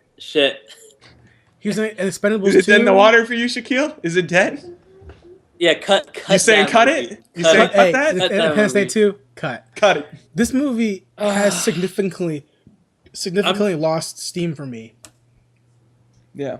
Because I heard this is the about first this, piece of but- news I've heard about it in like a long time. I heard people were thinking about. They were thinking about. I didn't know it was actually gonna be. Originally, back in the day when it first came out, they wanted to make it a quadrilogy, like 4 of them. Yeah. And they said, okay, we'll do 3 of them. Okay, we'll just do 2 of them. And then like that's always been the plan since whenever it came out. But Liam Hemsworth is a piece of shit actor. His acting sucks. His brother's good. He sucks. He has Okay. no Oh, talent. this guy. Yeah. The Okay. brunette guy who dated Miley Cyrus. Yeah, I see it. Oh, he dated Miley Dude, Cyrus? they were Yeah. engaged for a while. That explains so much. He was in the last song with her. Yeah. I didn't see that movie. Like if you watch Hunger Games, that's like his biggest movie. He sucks in it. Yeah. He's so like bland. Yeah, I don't like him. Will Smith, not come good. on. You know who is good in that movie though? Jennifer Lawrence. No, Woody Harrelson. Oh, he's great. Yeah. Yeah. I mean, my girl Jen too. But Woody Harrelson for sure, top 10. But yeah, Independence Day 2, man, just cut it out. Yeah, I mean, cut it out. Cut it out. I mean, hey man, you cut the film, you burn it, throw it away, do whatever you need to do with it. I mean, I'm gonna watch it. Like I'll watch it. That kind of made me sad. It's sad, It kind right? of made me It's sad sad, because right? it's not like. Yeah, like Will Smith. Wow. Will Smith's like. Why couldn't you get like Tom Hardy? Tom Hardy be good. He's busy. He's busy. Idris Elba. He's busy. He's not busy. He's not too busy. He's busy. He's thinking about being James Bond. He's not that busy. Yo, that's busy. Dude, that's not that busy. He has time to sit here and contemplate, hey, Yo, who do I want to play next? Idris Elba. James Bond. Idris Elba is making Beast of No Nation. Yeah. Directed by Cary Fukunaga. Yes. That's busy. I remember. He's trying to be James Bond. That's like a 5-year ahead of plan. Like you have to be like 5 years ahead of time to make that Exactly. plan. I mean, obviously he's got his calendar already planned out, but you think he can put like some space in there and be like, hey, Independence Day 2. People want him to be Green Lantern. People are begging for him to be Green Lantern. You know who else they want to be Green Lantern, which I do not agree with? I do not want Tyrese. I don't care about Tyrese. Tyrese is not a good actor. That'd be so bad. Tyrese is good in Fast and Furious. That'd be so bad. That's like the only place he's good. You know where he's not good? Transformers. Everything else. Transformers. Well, you know it's not good. Transformers. Yeah, He's exactly. not good. Transformers. Transformers is a good alloy, so that's okay. Well, I mean that's well. There's that. Well, that's what I got for news. So Zach, what else you got? Okay, what else I got? Wait, is that all you? Oh, for just that? I have more. Yeah, just that. Too, Yeah. I got scared for a second. I have a lot more. But okay, what is it? Next thing we got some from my buddy Edgar Wright. He's got a draft for a new Oliver Twist sequel. The steampunk one. Yeah, the steampunk version. I don't know how I feel about this. Because, first of all, Oliver Twist, don't think it needs a sequel. Definitely don't think it needs a steampunk sequel. Is Oliver Twist the Can I Have Some More, Sir? Yeah, that's the orphan kid. Yo, fuck that movie. Yeah. Well, I mean, it's just, I do not feel at all that this movie needs a sequel. Is it a musical? Is it a musical? Or no, right? It's not musical, isn't it? That's Annie. It's just a Charles Dickens thing. Okay. I thought it was I don't think it's a musical. I don't remember. I haven't seen it in so long. I think there is a musical. Okay. But I don't think he's making a musical. Well, he's not. Better not be making a musical. He's not going to make one. No. I hope not. He's going to make a really awkward British comedy. Yeah. I don't want it. But Edgar Wright don't want it. Makes great movies. I mean, like, look at all his movies are good. The Cornetto trilogy, I agree, is good. Ant-Man probably would have been great if he'd stayed on. Yeah. But don't want this movie.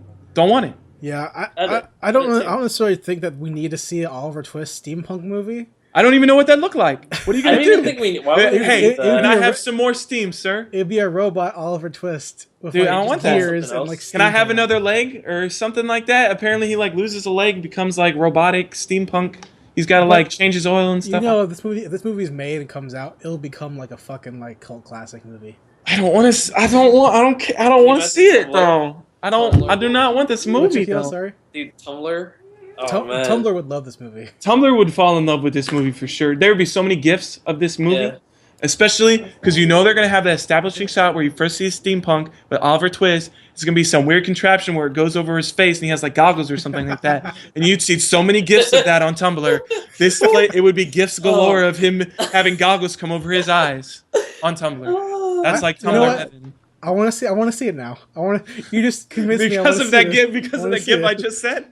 Yeah, you're right. Man. Hey, hire me. Make the movie. I'll make it with you. I'll make all the gifts for you. You don't have to worry about nothing. I'll tell you all the shots you need to make. I'll direct it. My next piece of news it pissed me off. Okay. My next piece of news is really polarizing to me. I'm not a big fan. It's a rumor. This is a rumor. Okay. That Disney's been trying to find a new person to play Indiana Jones. Saw this. Oh, I heard about that. And they want Chris Pratt. I heard about that. I was like, I know how I feel about that. Cut it. I know you hate Chris Pratt. Cut it. I actually kind of like Chris Pratt. Don't know how he would do as Indiana. Chris Pratt would suck as Indiana Jones. I would have to wait to see how he does in Jurassic World because all I've seen him in so far is Guardians of the Galaxy, and he was all right in that movie. Here's the thing: Chris Pratt plays this funny guy, which is fine for Indiana Jones, but he's always played the same character so far in Parks and Rec and Guardians, and Jurassic World. If he can play a different character, then maybe. Yeah. But we can find someone better to play Indiana Jones. Like this guy, legendary character that could be doing it for a long time. Make sure you're the right pick. Yeah. And Chris Pratt I to me agree. is not the right pick at the moment. Hey, it can't be worse than the last one. All right, I'm At least pretty it- sure. at I'm pretty least- sure it'll be better. I'm pretty sure. I mean, at least they're not trying to get like Liam Hemsworth or something like that. They probably would. I mean, they They probably probably would approached him try. first and they were like, nah, deal fell through. Let's try Chris. I mean, look, I would told Chris Pratt, if they end up choosing Chris Pratt, I'm still going to see it. I mean, like Shaquille said, it can't be Oh, worse. for sure. I'm going to see it. Yeah. It can't be worse than Crystal Skull, like and Shaquille we said. we saw that. We did see it that in was, that theaters. was You the, saw that in the theaters? Shaquille Yeah. and I, Feel bad for you. Pray on you. Shaquille and I and our friend Keelan, we were in Durham, North Carolina, and we paid money. first You went to anime Durham, convention. North Carolina to see this We movie? paid cash. We were there for a convention. This is the first anime convention. Oh, you paid Yeah. paid cash money for this? We paid cash money to go see Indiana Jones and the Crystal Skull. Yeah, in That it theater. was so bad. Oh my! I'm sorry. I'm sorry. my head was dude. My head hurt. I hated Your that. head hurt? Yeah, as long as your we. soul? Yeah, I mean we ate Red Robin, so We ate did have a Robin afterwards. So That was it kind pretty of yeah. You know what made that movie suck? good. Shia LaBeouf. No Sean Connery. I think the movie sucked for a lot of reasons besides no Sean Connery. Oh, I mean, yeah. and I the don't think- aliens. I don't I'll think give, Sean I'll give you the Connery aliens too. I don't think But Sean Sean Connery Connery would would have made that movie. 10 out of 10. Must see. I'm sorry, but Harrison Ford, Quit. you were just Quit it. yeah. Well, Cut it Harrison out. Ford was too old, yeah. Yeah, he was He's still trying so now. hard to like revive the. Well, he still is. Like, he was I talking mean, to I Disney. know. He was like, I hey, know, if you want me as Harris, or you want me as Han Solo, I want to be Indiana Jones. And Disney was like, you can be Han Solo. That's okay. All right, that's. Like I'm. Okay. Look, if you make another Indiana Jones, I want it. I want a whole other franchise for it. I want to be older with that franchise. But to me, in my heart of hearts, no one will ever be Indiana Jones except for Harrison Ford. I But agree. Look, he's not young anymore. He can't do that anymore. He can be. He's an old dude. He could be like the Michael Caine kind of guy. Like, I'm an older guy. I'm going to be here giving you advice. You know what I would like to But see? not anymore. Is see him make like a cameo in the movie and be like, might be a stupid idea and you can totally shoot this down if you think it's dumb. But I think it should be like a totally like James Bond like a thing where the name gets passed down from character to character. That way you can still let Harrison Well, Ford be like, that's hey, what I think. That's okay. I mean, I'm totally down with that name becoming like a franchise thing, where it's like every year we have, or every few years we have a different guy. Yeah. I'm okay with that completely because we have enough stories you can tell yeah, in that universe. I'm totally down with it. yeah. But it's just finding the right. That's person. what I'd like to see. It's Something the right like that. person to play this American hero because he's not. James Bond's this British suave guy. Indiana Jones, is an American. American hero. We need to find He's the American. right man for Yeah. it. Yeah, we do. And Chris Pratt, to me, not yet. Not yet. What you got for me, Zach? Fair enough. Okay, let's see. Next on my list. Okay. Let's see. Next thing I've got on my list, X-Men Apocalypse. Casted some people recently. They did. Some very important people. Somebody who's very important in my heart got casted. Was Kitty Pryde casted? No, Kitty Pryde was not Cut it casted. out. I don't. Okay, They cut haven't it. talked. But they can't cut it because the only reason that I don't want them to cut it is because they casted Cyclops. Ty Sheridan. Ty Sheridan, Ty guy Sheridan. from Mud. Mud. Yeah, I haven't really seen Mud at all. It's good. I haven't seen this guy at all. No, what I But love they the casted most, though, Cyclops. that casting to me, I think, is a really great casting. Yeah. I think those are all really good actors and actresses. Mm-hmm. I haven't seen the Black Girl very often. I heard she's in a Drumline sequel. That's all I heard. I see her in some sort The of famous like, looks Nick like a Cannon like a biopic on like some princess of R&B or something like that. That's the only other thing I see. But Star- now the girl, Sophie Turner, I believe is her name. Yeah, Game of She's Thrones. in Game of Thrones, and Yeah. I am 100% down with that because she is such a great actress, and she is very good in that show. And she's 18. She's very attractive. Yeah. But yeah, I'm totally down. This casting, the fact that they cast them, the fact that they're going to be young and they're going to be messing around in the first class universe, totally down for it. I'm excited for it. All these guys, everything about this is A+ in my book. Yeah, I agree. I'm excited to see who else they cast though too. Yeah. Yeah. I hope they bring more people. Like, I hope they bring like a new Colossus or something like that. Because that'd be kind of cool. No, well, I mean, Klaus is a lot younger than them. Yeah. I believe. But I mean, if we're gonna have Wolverine, Hugh Jackman, and then these young guys, and we're gonna have like, Yeah. who else are we gonna have? You know, like Nightcrawler. Is Nightcrawler gonna be in it? Who else is gonna be? I don't- I'm excited I to don't- see. I think it's just all the first class people. They might put more people in. Angel's gonna be in it. Okay. I don't know about. Get Well, I think Angel's I mean first like class. First Class movie. Well, First Class is comic book. So it's gonna be like First Class comic book. No, I mean like in the movie. Oh, no, like the movie. no, They're in all the dead, comic aren't book. they? What? Aren't they all No, dead? no, they're not all dead. Oh, because the reboot part of it. Yeah, they rebooted it. Yeah, so I mean they'll have who they have? They'll have Magneto. They'll have Professor X, Xavier. But who? Yeah, They'll have Mystique. They'll have Havoc because Havoc's still alive.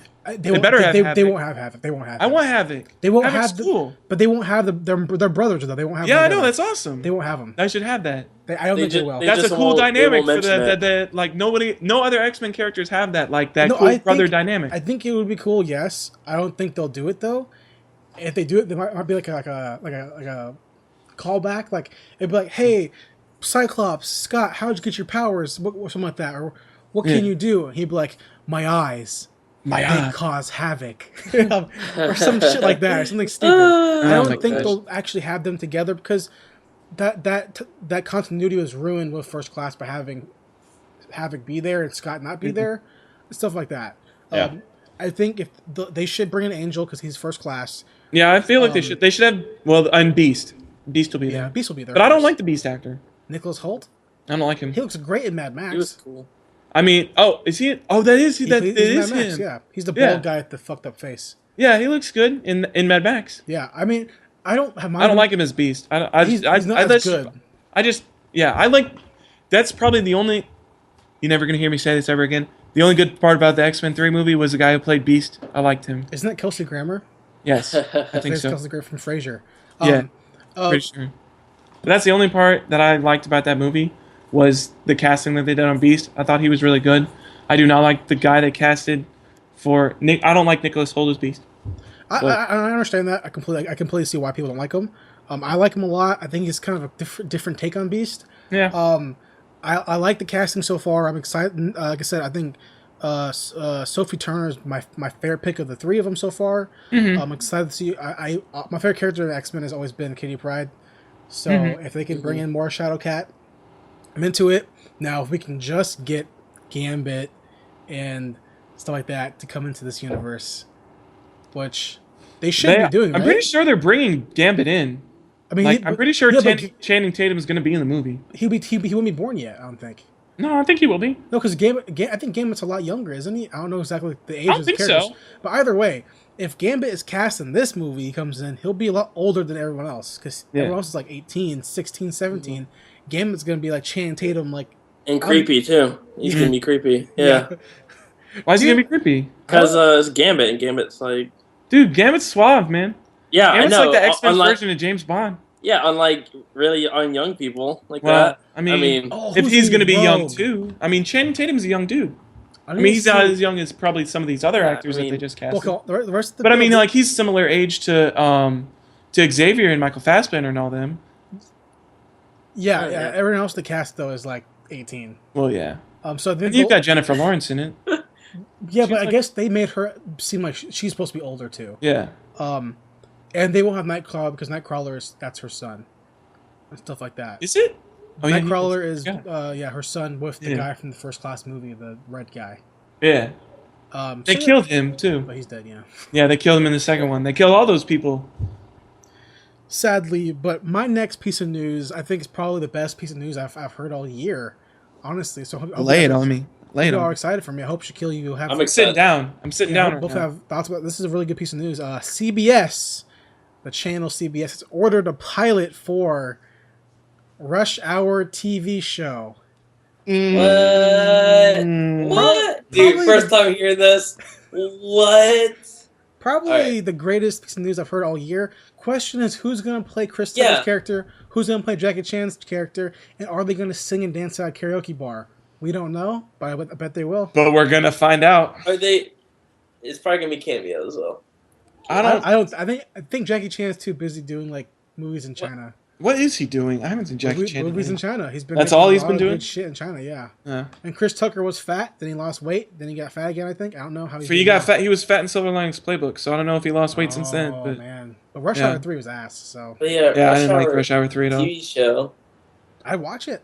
That's interesting. I don't know what it'd be about. I'm excited. That's cool, but yeah. Is it going to be about drug trafficking again? Probably. I don't know. Well, it's probably like a case to case. Like, oh no, There's too many of these shows. whatever the fuck his name is. I don't know his name in the movie. But, I don't know. I feel like there's too many of these case by case crime episodic pieces of crap procedurals. Gotham's that. I don't know. Yeah. I haven't seen I feel like Gotham we're yet. I getting hear it's too really good. I like it a lot. I haven't seen anything from the second half of this season that's coming My up. dad really digs it, man. Yeah, I thoroughly enjoy it. I think it's really good, but it's just I think the market's being oversaturated with these crime procedurals. I don't know how I feel about this. I agree. I understand. Zach, I mean, if what it's you got? not a crime procedural, I'd be really down for it. It's gonna be for sure. You know it is. Yeah. Next piece of news. This is actually something. I think we talked about this before. I'm really not in horror movies that much. Yeah. But there are a select few horror movies that pop up on my radar that I really enjoyed. One of those is The Strangers, How? which is that movie from. Yo, hold on. I think Shaquille. I think you made me watch this movie one time at your house one day, like in high school. Yeah. I think. And we both, all of us said, "Fuck this movie. This movie looks stupid." Was it the one when they're in a house and when they're in the house? the people were like harassing them? Paul, no. Yeah. I'm thinking of The Crazies. Sorry. Oh, the I'm thinking Crazies. of The But the sorry. Crazies. No, The Strangers is the one where the guys wear the weird like bag masks and they like home invade them. And there's that one scene where the girl's like in the kitchen drinking the water, and then all of a sudden Yeah, she's he's like in the sitting there, and he's like all of a sudden you see his face pop up, and then she's done drinking her water, and all of a sudden you see him disappear. It was So amazing spooky. scene. Nail biter. It was awesome. It was actually. I actually really enjoyed this movie a lot, and they're coming out with a sequel for this movie. Really? It's been greenlit. Yeah. Dude, that's amazing. Yeah. I'm really down with this movie. It's got Liv Tyler in it and Scott Speedman. Liv Tyler, obviously, banging, Lord of the love her. Rings. But because at the end of the movie, I was like, oh, I want. well, yeah, they disappeared. Yeah, They got away. more. They killed Liv Tyler and Scott Speedman. They got away, and they was totally open for a sequel. And they were like, yeah, you're right. It totally is open for a sequel, and they greenlit that. They got a director for it and everything. I'm not sure who the director is yet, but I know they have a director. I'm surprised that this movie doesn't have 8 sequels already. Yeah, I know. It sounds like it should, but I'm actually glad that it doesn't, because it goes back to that thing we were talking about last week of the market being oversaturated with the same BS over and over again. I mean, okay, Zach, hold on. If Wrong Turn can get 7 sequels, I don't want Wrong Turn to have 7 sequels. I think The Strangers can get 7 sequels. Okay, it's got the director, just so... Oh, it's got... Oh my god. Okay, first off... Ridley Scott. No. It's Laurent Briet. Okay, the director is somebody I've never heard before. That's not what got me excited. The director's name is Laurent Briet. That name's familiar. I don't know. Exactly. Let's see. I don't really see anything else from him. Okay. Oh, he did this Warp Vision. What the fuck? It looks like he did documentaries before. Okay. That's gonna suck then. But It's a good home do you know what I just saw that really made my day? Is Liv Tyler is coming back for the sequel. Wait, what? It's a prequel. They followed her from before. What? No way. I'm just guessing. If it is, I'm just guessing. That is I don't weird. know. But she's gonna be So Shaquille, this movie's good. gonna be in it. It's a good home invasion movie. Like, it's really clever because they like harass them. I mean, it's not like it's like multiple people harassing them. Yeah. Is it really good. Is it better than I Spit on Your Grave? Have you seen I Spit on Your Grave? I have not seen. I think at one point in time I have. It's a rape revenge movie and it's super brutal. No, it's not like that. Like, you don't know anything. Okay. You don't know anything about the people. Okay. No, like they're complete. Like they don't. The people don't say that. If they say anything, it's like 1 or 2 lines. Yeah, they said like one. Most of the time, they're like completely silent, and they're just like the whole movie is like they're just doing this creepy stuff to these people for no really good. Like they're just homicidal maniacs. Like that's all it is. But they're fucking dicks. Oh my god, no! That scene at the end, you know the scene I'm talking about, where they're sitting them down and they're like, "Why'd you do this, Justin?" They were like, "Yeah, because you were home." Yeah, best line ever. See, it was like, why are you trying to kill us right now? Why are you invading our home? Why are you terrorizing us? Because you were home. Last movie I watched, the horror movie I watched about people in masks, was a movie called You're Next, and it was horrible. I have not seen that movie. I thought you were going to say Anarchy, because that movie is a piece of crap. Anarchy? Oh, yeah. Purge. The Purge. Oh, The Purge. I mean, Purge. I watched that second one. Purge. Yeah. I haven't seen The Purge. Haven't seen either one. It wasn't good. No. It was good or was bad? It was bad. It was bad? Yeah, first one. I mean, it was all right. First one was good. It was entertaining. Yeah. My next piece of news before my last piece, I have 2 more pieces of news left. Oh, I have a bunch more.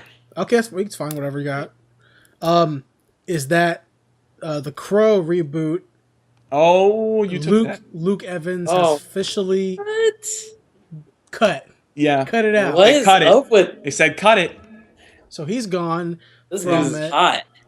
And that sucks because Luke Evans, I think, would be kind of a cool. Yeah, I like cool Luke Crow. We've talked about Luke Evans before, as when we first talked about the fact that he was in the run for it. Yeah. I like Luke Evans a lot. I liked him in the Dracula movie, even though that movie was kind of bad. I liked him in Lord of the Rings. He was really good in that movie. You know, I'm just excited. I mean, because The Crow is one of those movies that spawn, like, the first Crow's great. Crow 2 is like, whatever. Crow 3 is amazing, I think. It's not as good as the first, but it's really campy and fun. Crow 4 is a piece of garbage that never should have been made, and it has. I don't even remember Crow 4. Crow 4. Okay, I'll run down. Crow 4. It has Tara Reid's in it. Okay. And Tara Reid is in this movie. She cuts out the main character's girlfriend's eyeballs out, puts it into her head so she can use her eyes. And then they stuff the main guy into a refrigerator, and then he becomes the Crow that way. Like, he comes out.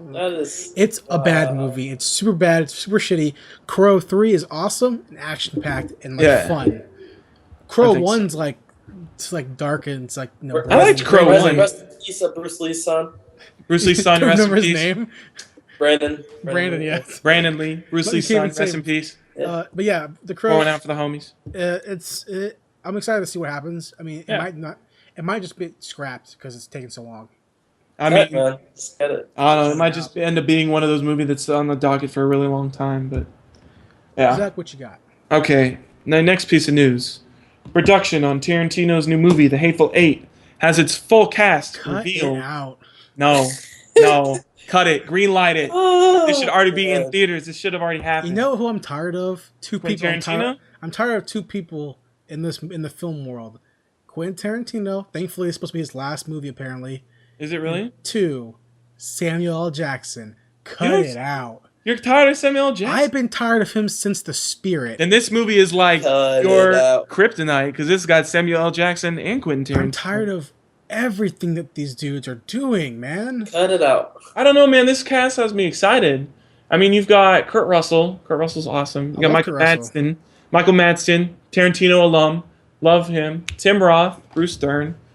Roth was good and solid. You got Channing Tatum. I'm down for this list. I can either watch this movie about cowboys or I can watch The Revenant about cowboys. I mean, cut it out. Yo, Quentin Tarantino.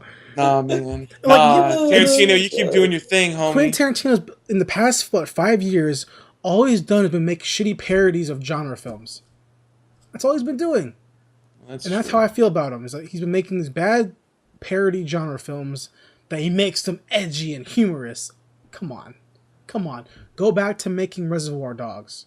That was a great movie. I love Make that movie. a good movie. Make Pulp Fiction. Make Pulp Fiction. Like really well made movies. Make Jackie Brown. Jackie Brown's good. Yeah, and say the N-word 70 billion times in it. Yeah, it's fine. That's a good part. That was probably the last time that I wasn't tired of Samuel L. Jackson. What, Jackie Brown? It was Jackie Brown. That's a good movie. I enjoy Jackie Brown. I'm tired of him Robert De Niro being weird character. It's awesome. I mean, am I gonna see it? I'll probably see this movie like a year after it comes out. Like, nah, man. I'm in the theaters to watch this like I was for Django. I'll be there. It took me a long time. Tarantino, I'll be there. It took me a long time to watch Django. I'm tired of him too. What, Django or Jamie Foxx? Jamie Foxx. I haven't seen anything with Jamie Foxx since White House Down. What else has he been in? That was the last thing recently? I've seen. Oh, no, I'm tired of seeing him. Yeah, Quit okay. acting. Fair enough. My last piece of news. Oh, you have another? Okay. I have one more. Yeah, my last piece of news is that Beauty and the Beast live-action musical has casted its lead actress to play Belle, and that actress is Emma Watson. Yeah. I mentioned this on Facebook. Emma Watson. That I care absolutely zero about the live-action Cinderella. I wrote an article about it back when the trailer first came out on our website at theextendedition.com. Yes. But I care 100% about this movie because of Emma Watson. Because Emma Watson's amazing, even though I've only seen her in Harry Potter. Whatever, she's great. Don't matter. Exactly. So when that comes out, I have no clue when it's coming out. Probably hasn't even started production yet. Probably scripts probably being finished, real early pre-production. I'll watch it for sure. Okay. So that was your last piece of news? Yeah. Okay, so I got 3 more pieces of news that I got to go through, and then we'll get to our main thing. Okay, sure. Okay. First one, I saw this pop up. The Blob is being remade by Simon West. No. I haven't really seen the first one. Oh, Jesus. I mean, Just stop making these remakes, man. classic horror movie. I don't know. I'm not really excited for a gelatinous blob trying to kill me. It doesn't really sound that interesting. But I mean, it's being remade. Of course, it's being remade. Hollywood's big thing is they're going to remake everything instead of making original stuff. So I expected to see something like this out of an old horror movie. So Yeah. I don't know. We'll see how that goes. Child 44 trailer came out. We talked about. Did. Yes, I think we've all seen this now. Well, I made sure to text you guys out before the show. I texted you all. Yeah, watch this trailer. I told you I'd seen it. I was in my Congress class fucking around looking at movie news, and I saw that this trailer came out, and I was like, is this the movie I heard about with Tom Hardy and Gary Oldman? And I clicked on it, and I was like, yes, it is a movie that I heard about with Tom Hardy and Gary Oldman. It looks and I saw that trailer, and it looks fantastic. Amazing. And I'm going to make a prediction right now. Best movie of 2015, best picture, best actor, best supporting actor. Gary Oldman, best supporting actor, best actor, Tom Hardy, best picture, Child 44. Paul, you think to win or get nominated? Nominated. Okay. I think it's nominated. Okay. I think they'll be nominated. Don't What'd care you about feel, Nomi sorry? Pace at What'd you all. Or whatever her name is. Was that? Bait, man. What's Bait? It's bait. Oscar bait. Oh, Oscar Bait. Yeah. Because I mean, For sure. Yeah, Oscar Bait. this movie looks looks amazing. good, though. I've been waiting for it for a long time. I Yeah. think like I mentioned last week, Jack. So Tom Hardy has quickly become my favorite actor in Hollywood. Oh, yeah, for sure. He can do everything. He's been doing all these different accents. Yeah. In the Drop, he was a Brooklyn guy. Yeah. In Locke, he was like a Welsh dude. Yeah. And in Batman, he played a shitty gypsy. Yeah. Whatever. Hey man, And that Bronson, he played accent's back in Child 44. You The know- first thing I heard from that trailer, I was like, is that the Bane accent without the breathing It's apparatus? a little different though, because Bane was more like supposed to like Southern American. Yeah. The Russian accent is clearly like Russian, like educated Russian, and looks like a great It looks crime so story. good. Yeah. It looks so good. I'm just mad there's no release date, and it says coming soon. I'm like, Yeah, oh, I don't no like release that there's date. no release date. It's got a Game of Thrones dude in it. Better be coming out this Is he? Who's in it? Game of Thrones guy. It was. I mean, he got spoiler. I mean, if you did you watch it? Oh, Okay, yeah, I watched the it, guy yeah. who got killed, the other king, the Tyrion. Oh, Tyrion king. You know the one that got killed? Joffrey? No, his dad. His dad. I don't know. I've never His seen dad Game. got I killed haven't on seen the Game of toilet. Thrones. I can't so remember. have I no can't. idea. But yeah, okay. he's in it. He was Okay. talking. Yeah, he was Okay. talking to him. Oh, I'm down for that. I think Yeah. if I remember correctly, I think The Drop, Tom Hardy's last movie. I think the girl who's in this movie is also in the movie as well. I can't remember exactly. But yeah, this movie looks great. I'm really excited for it. Yeah, I'm down for it. Totally excited for it. Here, kind of want to. What's up? Actually, I want to a guy, the person. What person? The Is actor. he Tyrion's dad? Yeah. Oh yeah, okay, Tyrion. yeah. The blonde guy. Yeah. Oh, okay. Yeah, I know. But, Yeah, that yeah. guy. Yeah, he's in it. I didn't see him. Cool. I'm pretty sure that was him. Yeah. Oh, he's Okay. good. Yeah, he's a good actor. I'm down. Okay. And my last piece of news, something that we all knew had to come up. It was inevitable. It's fate. Ghostbusters has a cast, Oh, fuck out of here, man. and I'm not excited about it, Fuck out of here, dude. except for Kristen Wiig because she's awesome. And I actually saw some skits from Kate McKinnon, and she's actually pretty funny. So I'm Like, down to see her too. People But are. I do not. Hold on. Wait. Okay. No. Say what you're gonna say. Oh, sorry. Is that people? We mentioned before is that this has been a very common topic for us to talk about. Was this Ghostbusters reboot? Yes. And like I'm down with the all female cast. Yeah. I've already mentioned who I want to be in it. Yes. This cast is nowhere near, except for Kristen Wiig. I think she's great. Yeah. I hear that the black actress is really funny. I don't know. Yeah. I haven't seen her stuff. She's I haven't stand up seen apparently. anything. Everyone else don't care about Melissa McCarthy. Fuck out of here. Don't want Melissa. We've talked about this multiple times, how I do not want her in this freaking movie. And Yeah. who is the second name pops up on my list? Melissa McCarthy. I said no. Fuck out of here. I don't want it. Told you I don't want her. Jokes. I said Paul Feig. I told you Paul Feig. Cut it. I don't want it. You better scrap, restart, get a new cast. My dream cast has always been like I mentioned before, and I think it would be a fun cast. You have Tina Fey, Amy Poehler, Anna Kendrick, Jennifer Lawrence. That's a fun cast. I think You want to make it a little more quote unquote diverse. Add one black person in there. Fine, find a funny black comedian. Yeah. But don't call it diverse if it's just one black person. Better put a Mexican in there. Better put a fucking Chinese guy in there too. A Chinese girl in there. I don't know. Put Lucy not necessarily Liu in Chinese, but I know what you're talking about. The Asian. I get it. This cast to me, Kristen Wiig is great. She was awesome. Yeah. And the Skeleton Twins, stuff like that, and she's funny. Yeah. Everyone else don't care about. Melissa McCarthy is the most unfunny actress I've ever seen in my life. I don't like her at all. I've never just flat out. I don't like her at all. I don't want her in this movie. I never wanted her to be in this movie. She did Tammy, right? Yeah. Yo, that piece of garbage movie. Fuck Tammy. I didn't even see that movie. I saw the trailer and I was like, no, I don't want to see this movie. The movie's stupid. The trailer. She's running around with some fried chicken bag on her hand or some bullshit. You know what else was a piece of crap that she was in? What? Identity Theft.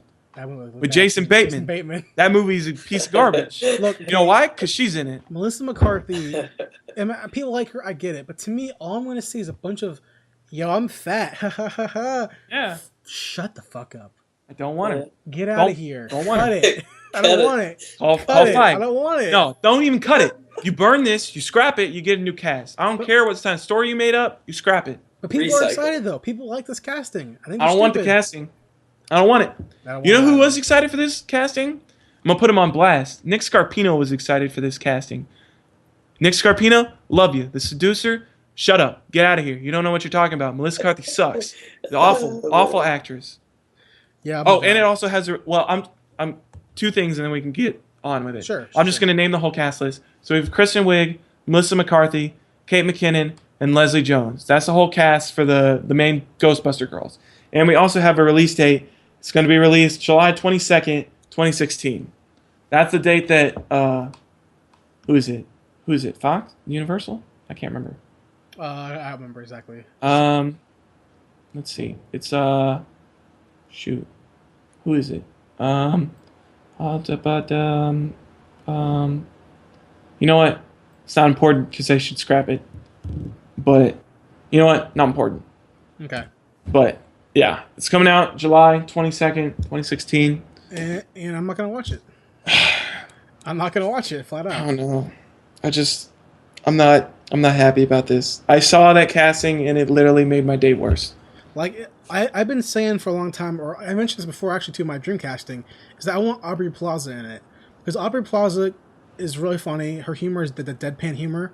Yeah. She'd be great in it, and whatever. She would be too. They want to make us whatever. Fuck it, whatever. I mean, apparently we don't matter. Fans don't matter. Well, people like this casting. We're in the minority. I don't care if we're in the minority. We're right. Whatever. My gripes with it are whatever. I guess. That leads us into our next segment of the show. Yes. What's out this week? Real quick. In theaters is Project Almanac: The Loft, which looks like shit. Which one? Project Almanac or The Loft? They both do. The Loft. Both. Who's got The Loft in it again? Carl Urban, James Marsden. Carl Urban. I like Carl Urban. Cyclops is in it. Cyclops. It looks like a bad movie, dude. Yeah, I know. This is where we go to bring our chicks to bang, where our wives don't want to know, and then one winds up dead. Who did it? Who can you trust? Who can't you trust? It's Cyclops is obviously somebody you can trust. So that's the end of the movie right there. Obviously, Carl Urban's a bad guy. That's all I gotta say. What Shaquille? No, never mind. Okay. Just go ahead. The Loft, black or white. Black or white looks bad. I haven't heard anything. I am tired of these black and white people movies about, hey, you're black. Hey, I'm white. We can get along. I'm tired of those fucking movies. Oh, the buddy cop movies? No, this is about a black guy. Oh, a white guy. I think Kevin Costner, I believe. He's a white guy, and then his daughter is white, and she gets with a black dude, and they have a mixed baby, and then the dad's like a junkie or whatever, so he's not in the picture. And then his daughter dies, so he has to raise the his granddaughter. And then he's like, I need help. Maybe I should invite her other grandparents. And it's like the black side of the family, and it's like, No. it's like we're gonna collide the families about white people and black people and make the heartwarming story. Yo, fuck this movie. I want to see Tired of this shit. Yeah. So that's Black or White. Wild Card with Jason Statham. I'm excited for this movie because it's Jason Statham. I'm down for Statham. I'm always down for Statham. Girlhood. Heard it was kind of okay. Is this the sequel to Boyhood? This is a French movie, I believe. A very artistic art house French film about, again, very similar kind of concept about growing up being a girl. Yeah. Alien Outpost, and my most excited movie is coming out, which I can't find showing a time for it in theaters because it's a very small independent film. Okay. Suburban Gothic. It's like a comedy detective supernatural story. Okay. With Matthew Guyber, the guy from Criminal Minds. Guy from Criminal Minds. That's Greg Grubler. Yeah. Grubler. And then it has the actress. What is her name from Two Broke Girls and from Thor? The brunette one. The brunette one with the really big boobs. The blonde. The brunette one from Thor. Not Natalie Portman. Natalie Portman's assistant. Whatever. She's in it. She's in it, and she's really funny. So, this movie looks really cool. What's out on Blu-ray this week? Yes. The Book of Life, which is great. Okay. The Judge, which is not so great. Whatever. Before I Go to Sleep with Nicole Kidman, and Shaquille's favorite movie of this past year besides Interstellar was Fury. That's coming out as well. Oh yeah, Fury. I don't even know if you've seen it. I was just assuming. No, I haven't seen it. I've seen it. Yeah. I was just assuming you like it because it's war. It has Brad Pitt in it. It's got Brad Pitt in a war movie. I'm down for it. But it also has Shia LaBeouf in it. So. Shia LaBeouf. Yeah. That's pretty. I want to see it. I haven't seen it yet. Oh, you haven't seen it? I haven't seen it yet. Is this before he decided that he wasn't famous or more anymore, or after? This is after. Oh, okay. So that's that. I'm probably gonna buy it. Zach, Shaquille, that leads us into our final discussion of the show. Our main topic of the show. Last week I decided I was like, hey, you know what, Zach, let's do a topic. Yeah. What are the best movie trilogies out there? What are the best? Because there are some great movie trilogies out there. Such a good topic. There's some fantastic ones. There are some amazing movie trilogies out there. And there are some not so amazing ones. Yeah, and obviously let's start now. The best one out there is obviously the Spider-Man trilogy from Sam Raimi. Probably the best trilogy out there. Let's go ahead and say that right now. Is that your pick? No, it's not. Is that your pick? No. Jason already gave away his pick. Spoiler. I'll name some off right now. Just to name off some trilogies. Yeah, Back to the Future. Yeah. X-Men, Matrix, Mad Max, the Ocean's trilogy, stuff like that. Let's go ahead and start first with Shaquille, our special guest. Shaquille, what comes to your mind about best movie trilogy? What comes to your mind? Tell me about it. You know, I was thinking about it, like, which one I should, like, my favorite one. Yeah. Because at first I was going to say Matrix, but then I thought about the third movie, which is obviously... I mean, the second movie. The second movie is the worst. I think the third one's the worst. The third one's obviously the worst. But anyway, what I picked was the Lord of the Rings trilogy. Okay. And, you know, everyone Which obviously... one? The original? Yeah, the original. Yeah, not Hobbit, Lord of the Rings. No, I mean Lord of the Yeah, okay. Lord of the fucking Rings. Lord of all the fucking rings. Yeah. No, I just want to be sure. Liv Tyler looking good. Yeah. And everyone knows about this trilogy. I'm pretty sure. I mean, I haven't watched it in a while, but whenever I think of trilogy, I usually think of Lord of the Rings because it was like, I remember when they came out, I went to the theaters and like, yeah. It was an event. These massive movies, and just thinking about it, it was like really. I mean, I read some of the book or whatever, books whatever. But I remember it was massive in storytelling, especially at the time. I was just like, this is amazing, and like the acting, it was good. But like I said, I haven't watched it in a while. But I know it's like you just know about the movie, like what happens in the movie, even though you haven't watched it in like. Because the movies are so long, but and like the battle scenes, like in the Two Towers, Helm's Deep. Mm-hmm. Ooh. Everyone knows about that. Such a that good was just battle scene. amazing. Now, hold on, Shaquille. Let's before we move up, before we keep talking about the series, which I agree, it's a great trilogy. Which one is the worst one of the trilogy? Because Zach and I differ. Hold on, Zach. Shaquille, what is the worst Lord of the Rings movie? First one.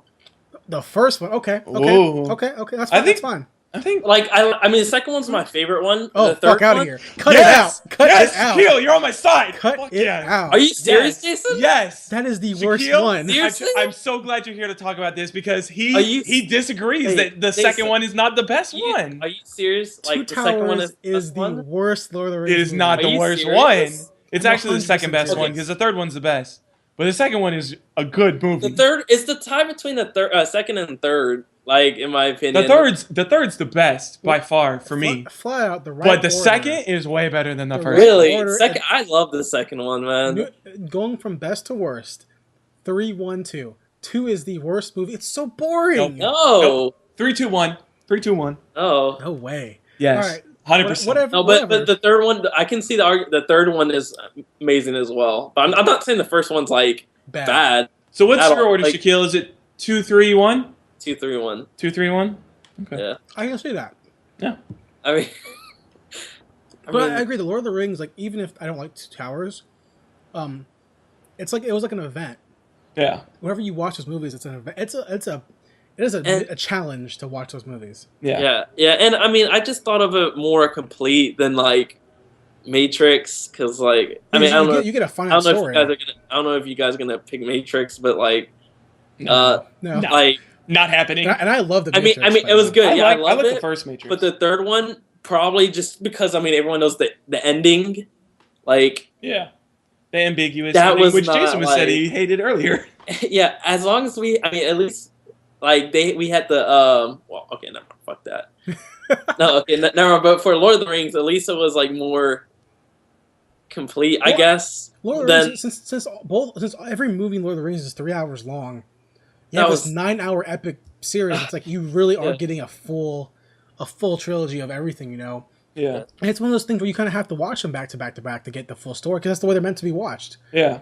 yeah, You know, and versus like The Hobbit, which doesn't matter. Like No. The Hobbit is so weak compared to, yeah, to it those. really is. Whereas like with Lord of the Rings, like you kind of get like this string sewn between all three of them that keeps Yeah. them together. Whereas The Hobbit's like, even though they are back to back sequential, it's like you can kind of watch them whenever you want. Doesn't Well, I matter. think the reason for that is because obviously with the first three, you have a solid story there. Like the first, I didn't realize this, but actually it actually wasn't separated into the 3 books at first, but they separated out into Fellowship, Two Towers, and the Return of the King later. How big? But is there's still like, how big is the book? It's like Yeah. it's like 1,000 pages or like 1,200 pages or something like that. Yeah. Like you can buy it at Barnes and Noble, like the original, like all in one book thing. Oh, it's like wow. this. It's like this big. Yeah. Like it's a big book. Yeah. But there's so much source material there. Like there's over 1,200 pages of source material there, separated out into 3 books that Jackson can draw from those 3 movies, and I think that's why they're so strong because he actually has a definitive. This is what happens. This is the kind of liberties I can take with it. Yeah. But this is what, for the most part, I can follow this, and it's going to be a good story. Totally. The Hobbit does not have that. The Hobbit has like a 200, 300-page book Not that he involved. decided, you know what? I like making trilogies. Let me stretch out this book and make a trilogy out of it. And even I totally agree. And no, even though Jackson has these 3 novels are so because Tolkien wrote the Hobbit movie, the Hobbit book, very different Yeah. than he wrote the Lord of the Yeah. Rings. I mean, the Lord of the Rings is was written for like everybody, not just like for kids.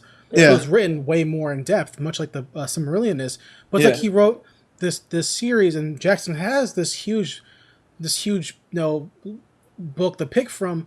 But then how come Two Towers is still so bad? It's like, yo, It's not. does It's he not Towers is bad. not bad. make a bad Jason, script from- Jason, don't It's say it's not bad. Just bad. say, don't say it's bad. Just don't. Okay, The okay. action sequences It's just were on not- point. There was good enough character least- development. It's not a bad movie. The least, like the worst one out of them.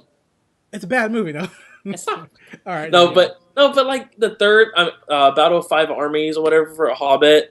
Like, oh my, Don't that want- movie was so disappointing. I mean, I know You know we what? talked about. Didn't we talk about it? Yeah. yeah. We've talked But about it it was before. It's know so what? disappointing. You know Like, all my friends say who saw those movies, one of their favorite Lord of the Rings. yeah. They said I said, it's get great. out of here. It- No it- way. The original is so much better than any of the Hobbit movies. And they said, nah, the Hobbit's so good. I said, nah, you're wrong. Cut it.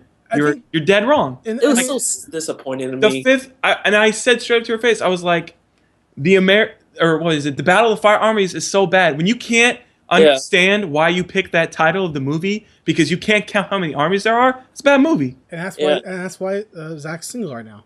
But And I remember There's reading that it. too.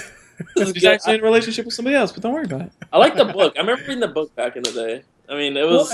look at it was good. the Lord of the Rings original trilogy, right? It has a magic to it, a charm that Jackson Yes. tried to replicate with The Hobbit, and he Yeah. couldn't do it. And look at sales. The Hobbit, each movie, Lord of the Rings, right? The original Lord of the Rings, each movie made more money than the next. The Hobbit, each movie made less money than the next. That's a true statement. Yeah. And the original Lord of the Rings trilogy, I mean, it had the special effects that was like mind-boggling for the time. No. And then the storytelling itself was like just so much better Hey, script at wise. least, at least in the like Lord of the Rings trilogy, like they have the hobbits mixed in with all the awesome Yeah. other awesome characters. I think that was cool, but it made me like seriously after watching the Battle of Five Armies, it made me just want to go and watch like the original this series. I was like, I need some like closure. I mean, even though Yeah. One final point about The Hobbit. The only thing that I really enjoyed, besides Martin Freeman's performance, because I thought he was pretty good as Bilbo, Luke Evans was, I thought, really good in the Hobbit movies. He was only in the last two, but I felt like he did. I thought he was probably one of the more redeeming parts about those movies. Sure, I can agree with that. Yeah, Lord of the Rings. I mean, it's no doubt one of the best. I mean, I think every one of the movies was nominated for some Academy Award. You know? Yeah. Too bad Peter Jackson went on to make shitty movies after that. Yeah. I mean, King Kong. King Kong, Hobbit, so bad. Yeah, Lord of the Rings is great. I challenge you, Shaquille, to at some point when you're free to download or watch or buy or whatever you want to do, VOD or whatever, all of the extended editions. Oh my God! And watch them back to back to back. That's like 8 hours of movie watching. I did watch those, and it was a full story. Yeah. And now I won't have to watch them ever again. Yeah.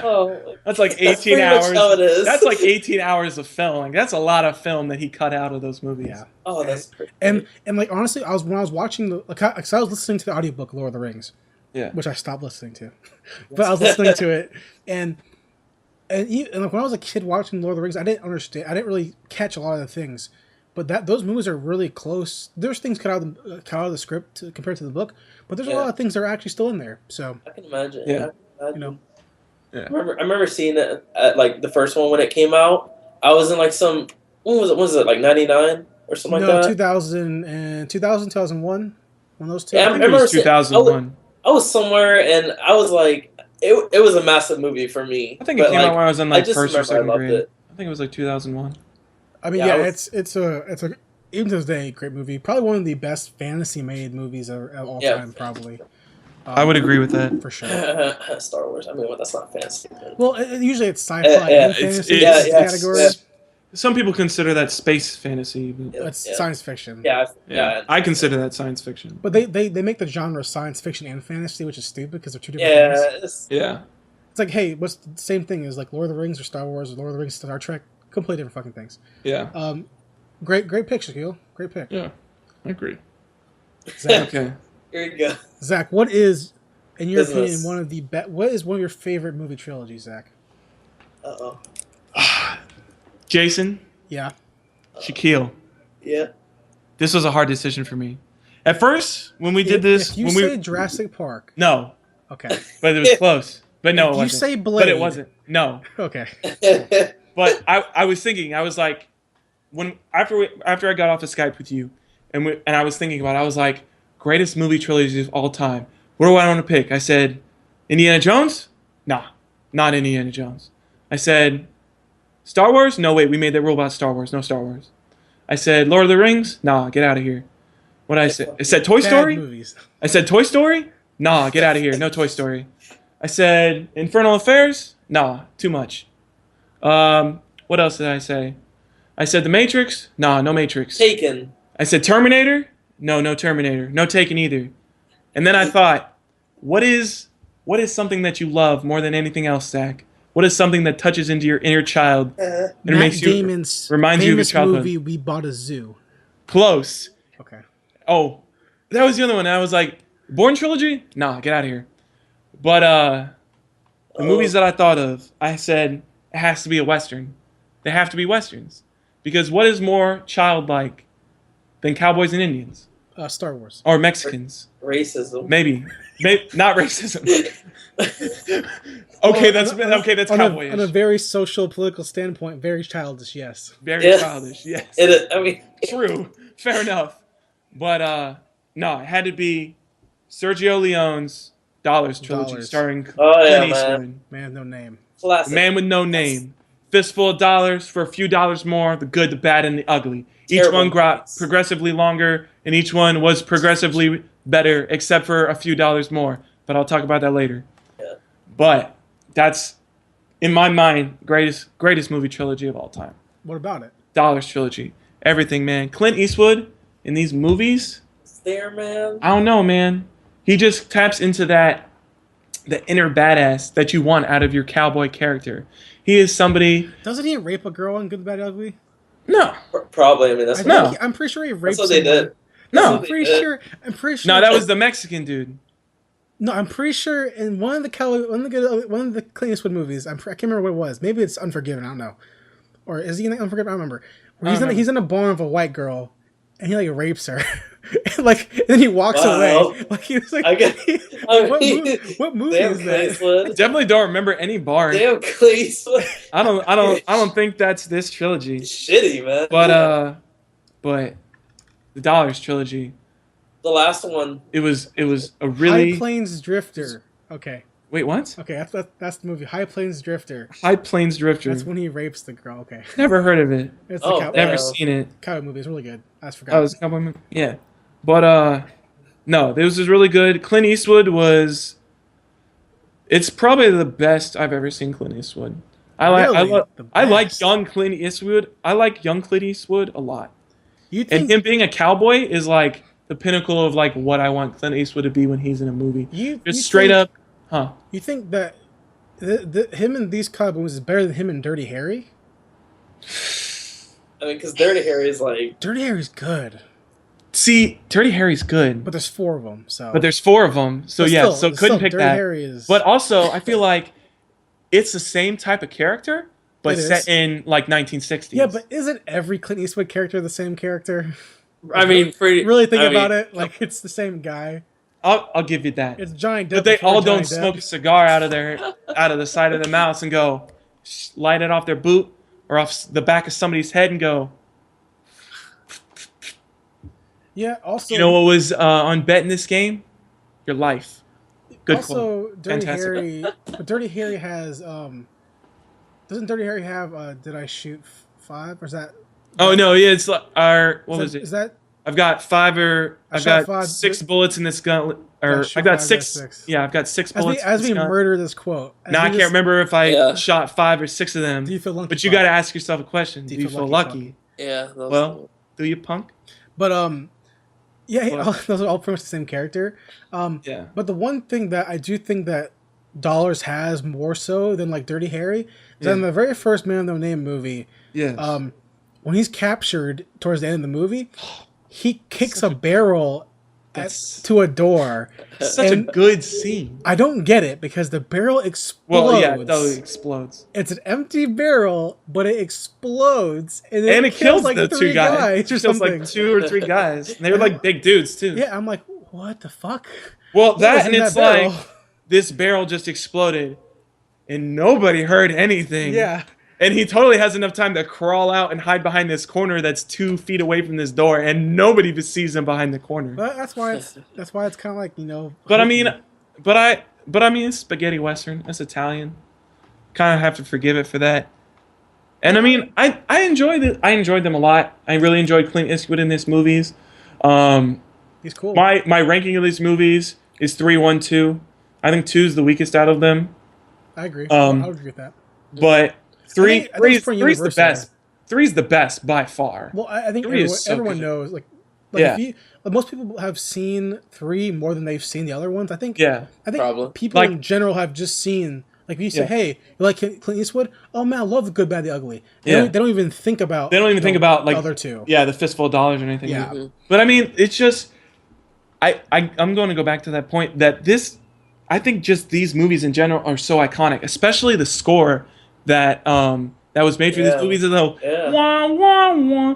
Like I was working at the desk and I was watching The Good, Bad, and the Ugly, and that part came up and it heard the wah wah wah, and some guy comes up to me, he's like, "You watching The Good, the Bad, and the Ugly?" And I was like, "Yeah, dope flick."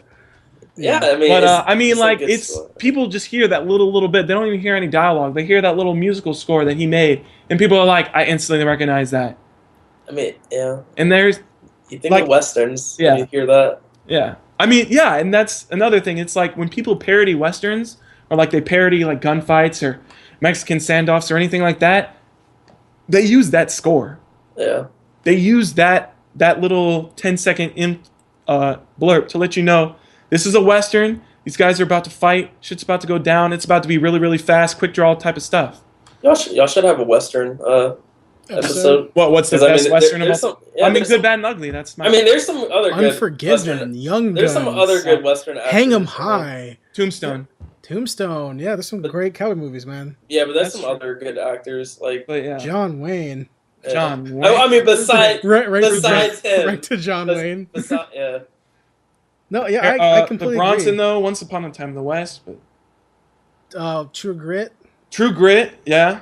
Which one, the new one or the old one? Old one. John Wayne John Wayne. or what's his name? Jeff Bridges. Jeff Bridges. No, yeah, I completely agree. I really, really enjoy. But yeah, I deeply enjoyed the Dollars trilogy. I thought it was really, really solid. Yeah. Yeah, I mean, I have it. I have it on Blu-ray. Yeah, I mean, I just don't know how else to describe it other than that. I mean, it's just a really good series, and I know that I could watch. And even though 2's like the worst out of the 3, I could still go back and watch 2 and have a good time because the villain in there is really good. Yeah, that's a sick cover. Yeah, I got that. That is a sick cover. You can get it at Best Buy for $13. That is a sick cover. I like that a lot. Sick, dude. Yeah. That's pretty. Dude, and oh my god, his poncho. It's so cool. It's so cool. So cool. Especially in The Good, the Bad, and the Ugly when he finally finds one off that dead Confederate soldier. And he's like, "You can have my coat because I'll take your poncho because I'm about to go full on Clint Eastwood badass." Here's the problem about these movies, right? Is that like whenever I watch movies in general, whenever I watch like period movies like The Godfather or like gangster flicks or like even cowboy movies, I want to dress like them so bad. Oh, I did too. Can I buy like these pants? Can I wear this poncho in South Carolina? I probably that was one of the first things that I saw when I watched A Fistful of Dollars, and I was like, I want that like goat or sheepskin vest. I want to wear that shit because that looks people badass. have those Baja sweaters. They have those sweaters I see all the time. Sweaters. I know it's different, but yeah. Oh, like the weed ones, right? Yeah, the weed. Yeah. Yeah. But God, yeah. That's my pick for. Is this supposed to be best trilogy or Just, favorite? Your favorite. I mean, that's my favorite trilogy. If we were going to do best, it would be Godfather, probably. Yeah, Godfather. Star Wars or something. Yeah, Star Wars. Which definitely on my list of Indiana Jones, something like that. Yeah, well, Indiana Jones has 4 movies, so. Oh, I don't count the fourth. Yeah, the fourth one though. I mean, technically, Terminator has 4 too, but there's only 3 that are actually numbered. So. Yeah. I completely agree. That's a good pick. Now, to my pick for best, my favorite Jason, trilogy. I'm excited for this because you've kept this close to your chest. Now, my favorite trilogy. I'll go ahead and say it now. Both you guys made good picks, but they're wrong. Not true. Lord of the Rings. Lord of the Rings of mediocre movies. Probably should have been made. Honestly, Peter Jackson cut it out because those movies sucked. Two Towers is a garbage movie. No, it's not. No, it's not, man. Man with No Name trilogy. Why did I even buy it? Because it's $13 and it's a good trilogy. Because that's a sick cover. That's why you bought it. Because Clint Eastwood's good and that poncho's sick. And when you flips up that poncho and he looks for his gun, you know he means business. Now there are some great trilogies out there, man. You know, true. You got stuff like El Mariachi. Oh, Mariachi. You know, the Bourne trilogy, the Vengeance trilogy, yeah. Spider-Man, Evil Dead. Yeah. The Hannibal Lecter trilogy. Yeah. Dragon Tattoo, Cornetto, Jurassic Park, Blade, Rush Hour. Uh-oh. Oh, the Rush Hour Christopher has. Nolan Batman trilogy. Yeah, that's true. Tons Yeah. of great trilogies out there. Yeah. My trilogy. That's Lay it on me. one of my favorite trilogies is the Pusher trilogy. Have either of you heard this trilogy? I've heard. What the hell Wait, is the Pusher trilogy? The Pusher wait. trilogy. You're just gonna Wait, put wait, this shit on me? wait. I don't know what the Pusher trilogy is. You're just gonna lay this on me without any clues? Is it? What's the Never. second movie called? I've never heard of this. Pusher 2. Pusher 2. Okay, Pusher no, 2. Followed by thinking- its Great name. Followed by its really good sequel, Pusher 3. No, I was thinking Didn't about see something that else. coming. So, Okay, Pusher it's a Danish crime drug trilogy Okay. directed by a guy named Nicholas Winding Refn. who also I've heard. No, trust. Never I've heard of this it, series alright? at all in my entire I've heard of life. it. Trust I'm me. mad that you're able to find some weird, obscure trilogy like No. this to pull over my eye, to put the wool over my eyes. Nicholas Heard of Winding Refn I've seen clips of it. I haven't seen it. he's a director who went on to direct movies such as Drive, Yeah. Bronson, Only God Forgives. He's a great director. So Ryan Gosling movies. Two of them are. Two of them. Bronson's But still- Pusher trilogy. Bronson sounds hardy. Pusher was his first movie that he ever made. His directorial debut. Danish low-level drug crime films, starring Mads McKinnon, and then the guy from Hannibal, the TV show. Oh, okay, yeah. Danish, Hannibal? crime movies are actually pretty good. Like I was mentioning last time you were on the show, Yeah. Shaquille, stuff from Europe, like Yeah. stuff like Better than American stuff most of the there's time. some Is good it- shit. That's why we maybe adapt most maybe of I've seen it. Maybe that's what I'm talking about. Maybe. Well, Pusher 1, it follows a guy named Frank and a guy named Tawny, and they're low-level drug crime dealers, and it's about basically Frank has like only a few hours left to get something right before his life is royally fucked. And it's just his life's going Taken. on. He's on thin ice the entire movie. Thinking. It's a said very Taken? good crime film, crime series. Yeah. Probably it's one of my favorites. I mean, Girl with Dragon Tattoo is also really, really good, really well done. But Pusher is critically acclaimed foreign film, critically acclaimed crime film, super good, and obviously it's a great start to Nicholas Winding Refn's career. You know, because Drive is amazing, and Only God Forgives is whatever the fuck that is. All right, it was good. All right. But you know, it's a great series. I think everyone should watch it. They did make a remake of the first Pusher for England. They made an English movie adaptation, which is actually pretty good as well. A lot better fashion sense because the first Pusher came out in 1996, and they dressed like wannabe wiggers.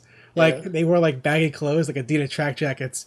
The British version was like 2012 when it came out, so they wore like skinny jeans and like boots, like really fashionable looking guys. Really good adaptation. If I was can compare it to like The Girl with Dragon Tattoo, it's shit because David Fincher is a great director. Good adaptation though. I would watch both of them, but definitely watch the first Pusher. If any of them, watch the first one. 2 and 3 are good. First one's the best for sure though.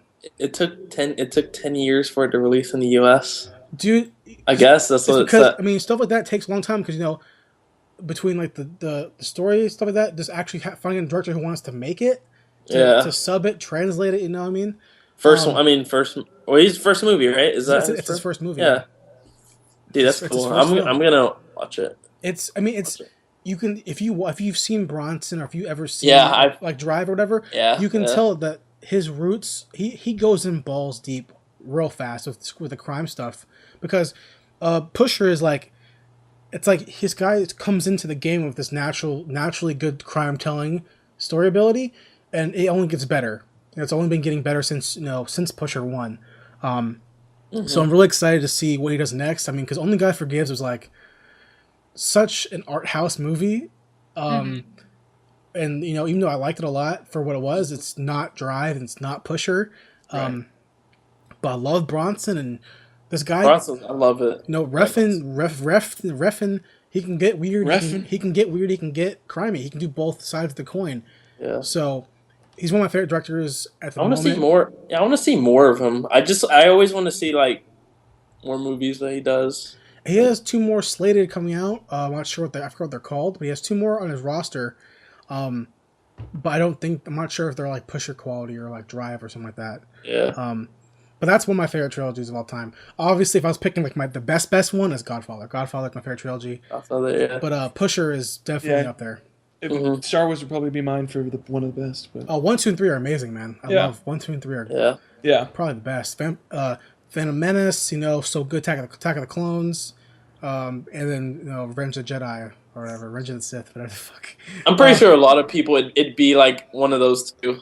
Like, I mean, guaranteed. Yeah, man. New Hope, Empire Strikes Back, Return of the Jedi, solid trilogy. I think if you ask people on the street, hey, what's your favorite trilogy?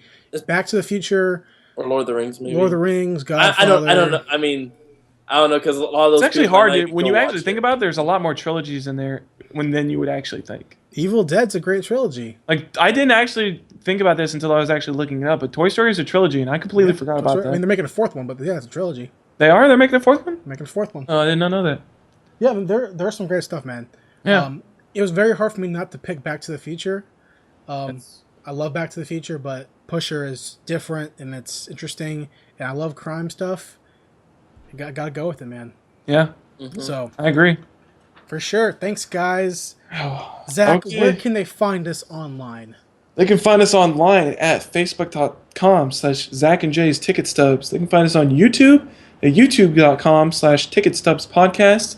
And they can find us online at our website where mostly you, but sometimes I myself, post articles on movies or any sort of news that has been coming out. It's called theextendedition.com. They can check us out there if they definitely want to get like more in depth into the mind of Jason and Zach. Which is funny because I mentioned how I hate Two Towers. Yes. But the website name comes from strictly because Extended Edition didn't come into existence until Lord of the Rings came out. Like that's where it came from. Yeah. So like the website name is from Lord of the Rings. So Extended. You heard it here first, folks. Two Towers, groundbreaking. Two Towers. Two Towers, best movie of all time. Best movie all time. Yeah, should have won an 10 out of 10. Oscar probably. Yeah. Shaquille, thank you for Best coming picture. on. Shaquille, we appreciate you coming on this week. Shaquille, where can they find you out online? You can find me at Saboteur TORU.tumblr.com. What is that though? How do you say that? How do you pronounce it? Saboteur Toru. Okay. Okay. .tumblr.com? Like Saboteur, like I'm gonna sabotage you. Like What about your Instagram or Twitter or anything like that? you want them to Facebook friend you? Instagram, you can find me at the Spirit of Versailles. It's a deep and I like that. Facebook, you can find me at Shaquille Harris. Yeah. There you go. Thanks, guys, for listening. Thank you. Zach, Thank you for having me. Zach, where can they find you on Twitter?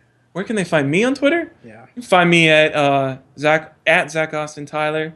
You can also find me on Facebook under Zach Rigger if you want to message me, talk about movie news, TV news, any of that sort of stuff. Or you can follow me on Tumblr, follow my blog. I do a lot of... Your URL, go ahead and say it, because it's going to be hard you for wanna- you to fucking spell Dude, this out. okay. It's yada yada daze, bruh. With dashes, right? With dash, you got yare dash, daze dash, bruh. .tumblr.com. Yeah. And So you follow can- my blog. I do a lot of films Add and me on stuff like PSN. that. So Diagram69. is what? You can check me out online at, besides the website, extendedition.com, where I post pretty much every week, as well as our new article series called The Weekly Watch, where I talk about movies I watched that particular week in a little in more in-depth and personal view. As well, this week I'm talking about Inglourious Basterds and stuff like that in that blog post. Check me out on Twitter at Super Ultra J. J is JAYY. On Tumblr, you can follow me on Tumblr at my Tumblr, which is nocountryforolddongs.tumblr.com. Hell yeah! Thank you guys for listening. Thank you so much, Shaquille, for coming on this week. We appreciate it. We Come appreciate back. having you Having on, me. Shaquille. We It's appreciate awesome. your It's very insights. fun. Yeah, come back whenever you want, man. We appreciate it. Thank you guys so much for listening and subscribe and all that business. And check you guys next week Yes. for Zach and Jay's Ticket Stubs Podcast. Thanks a lot, guys.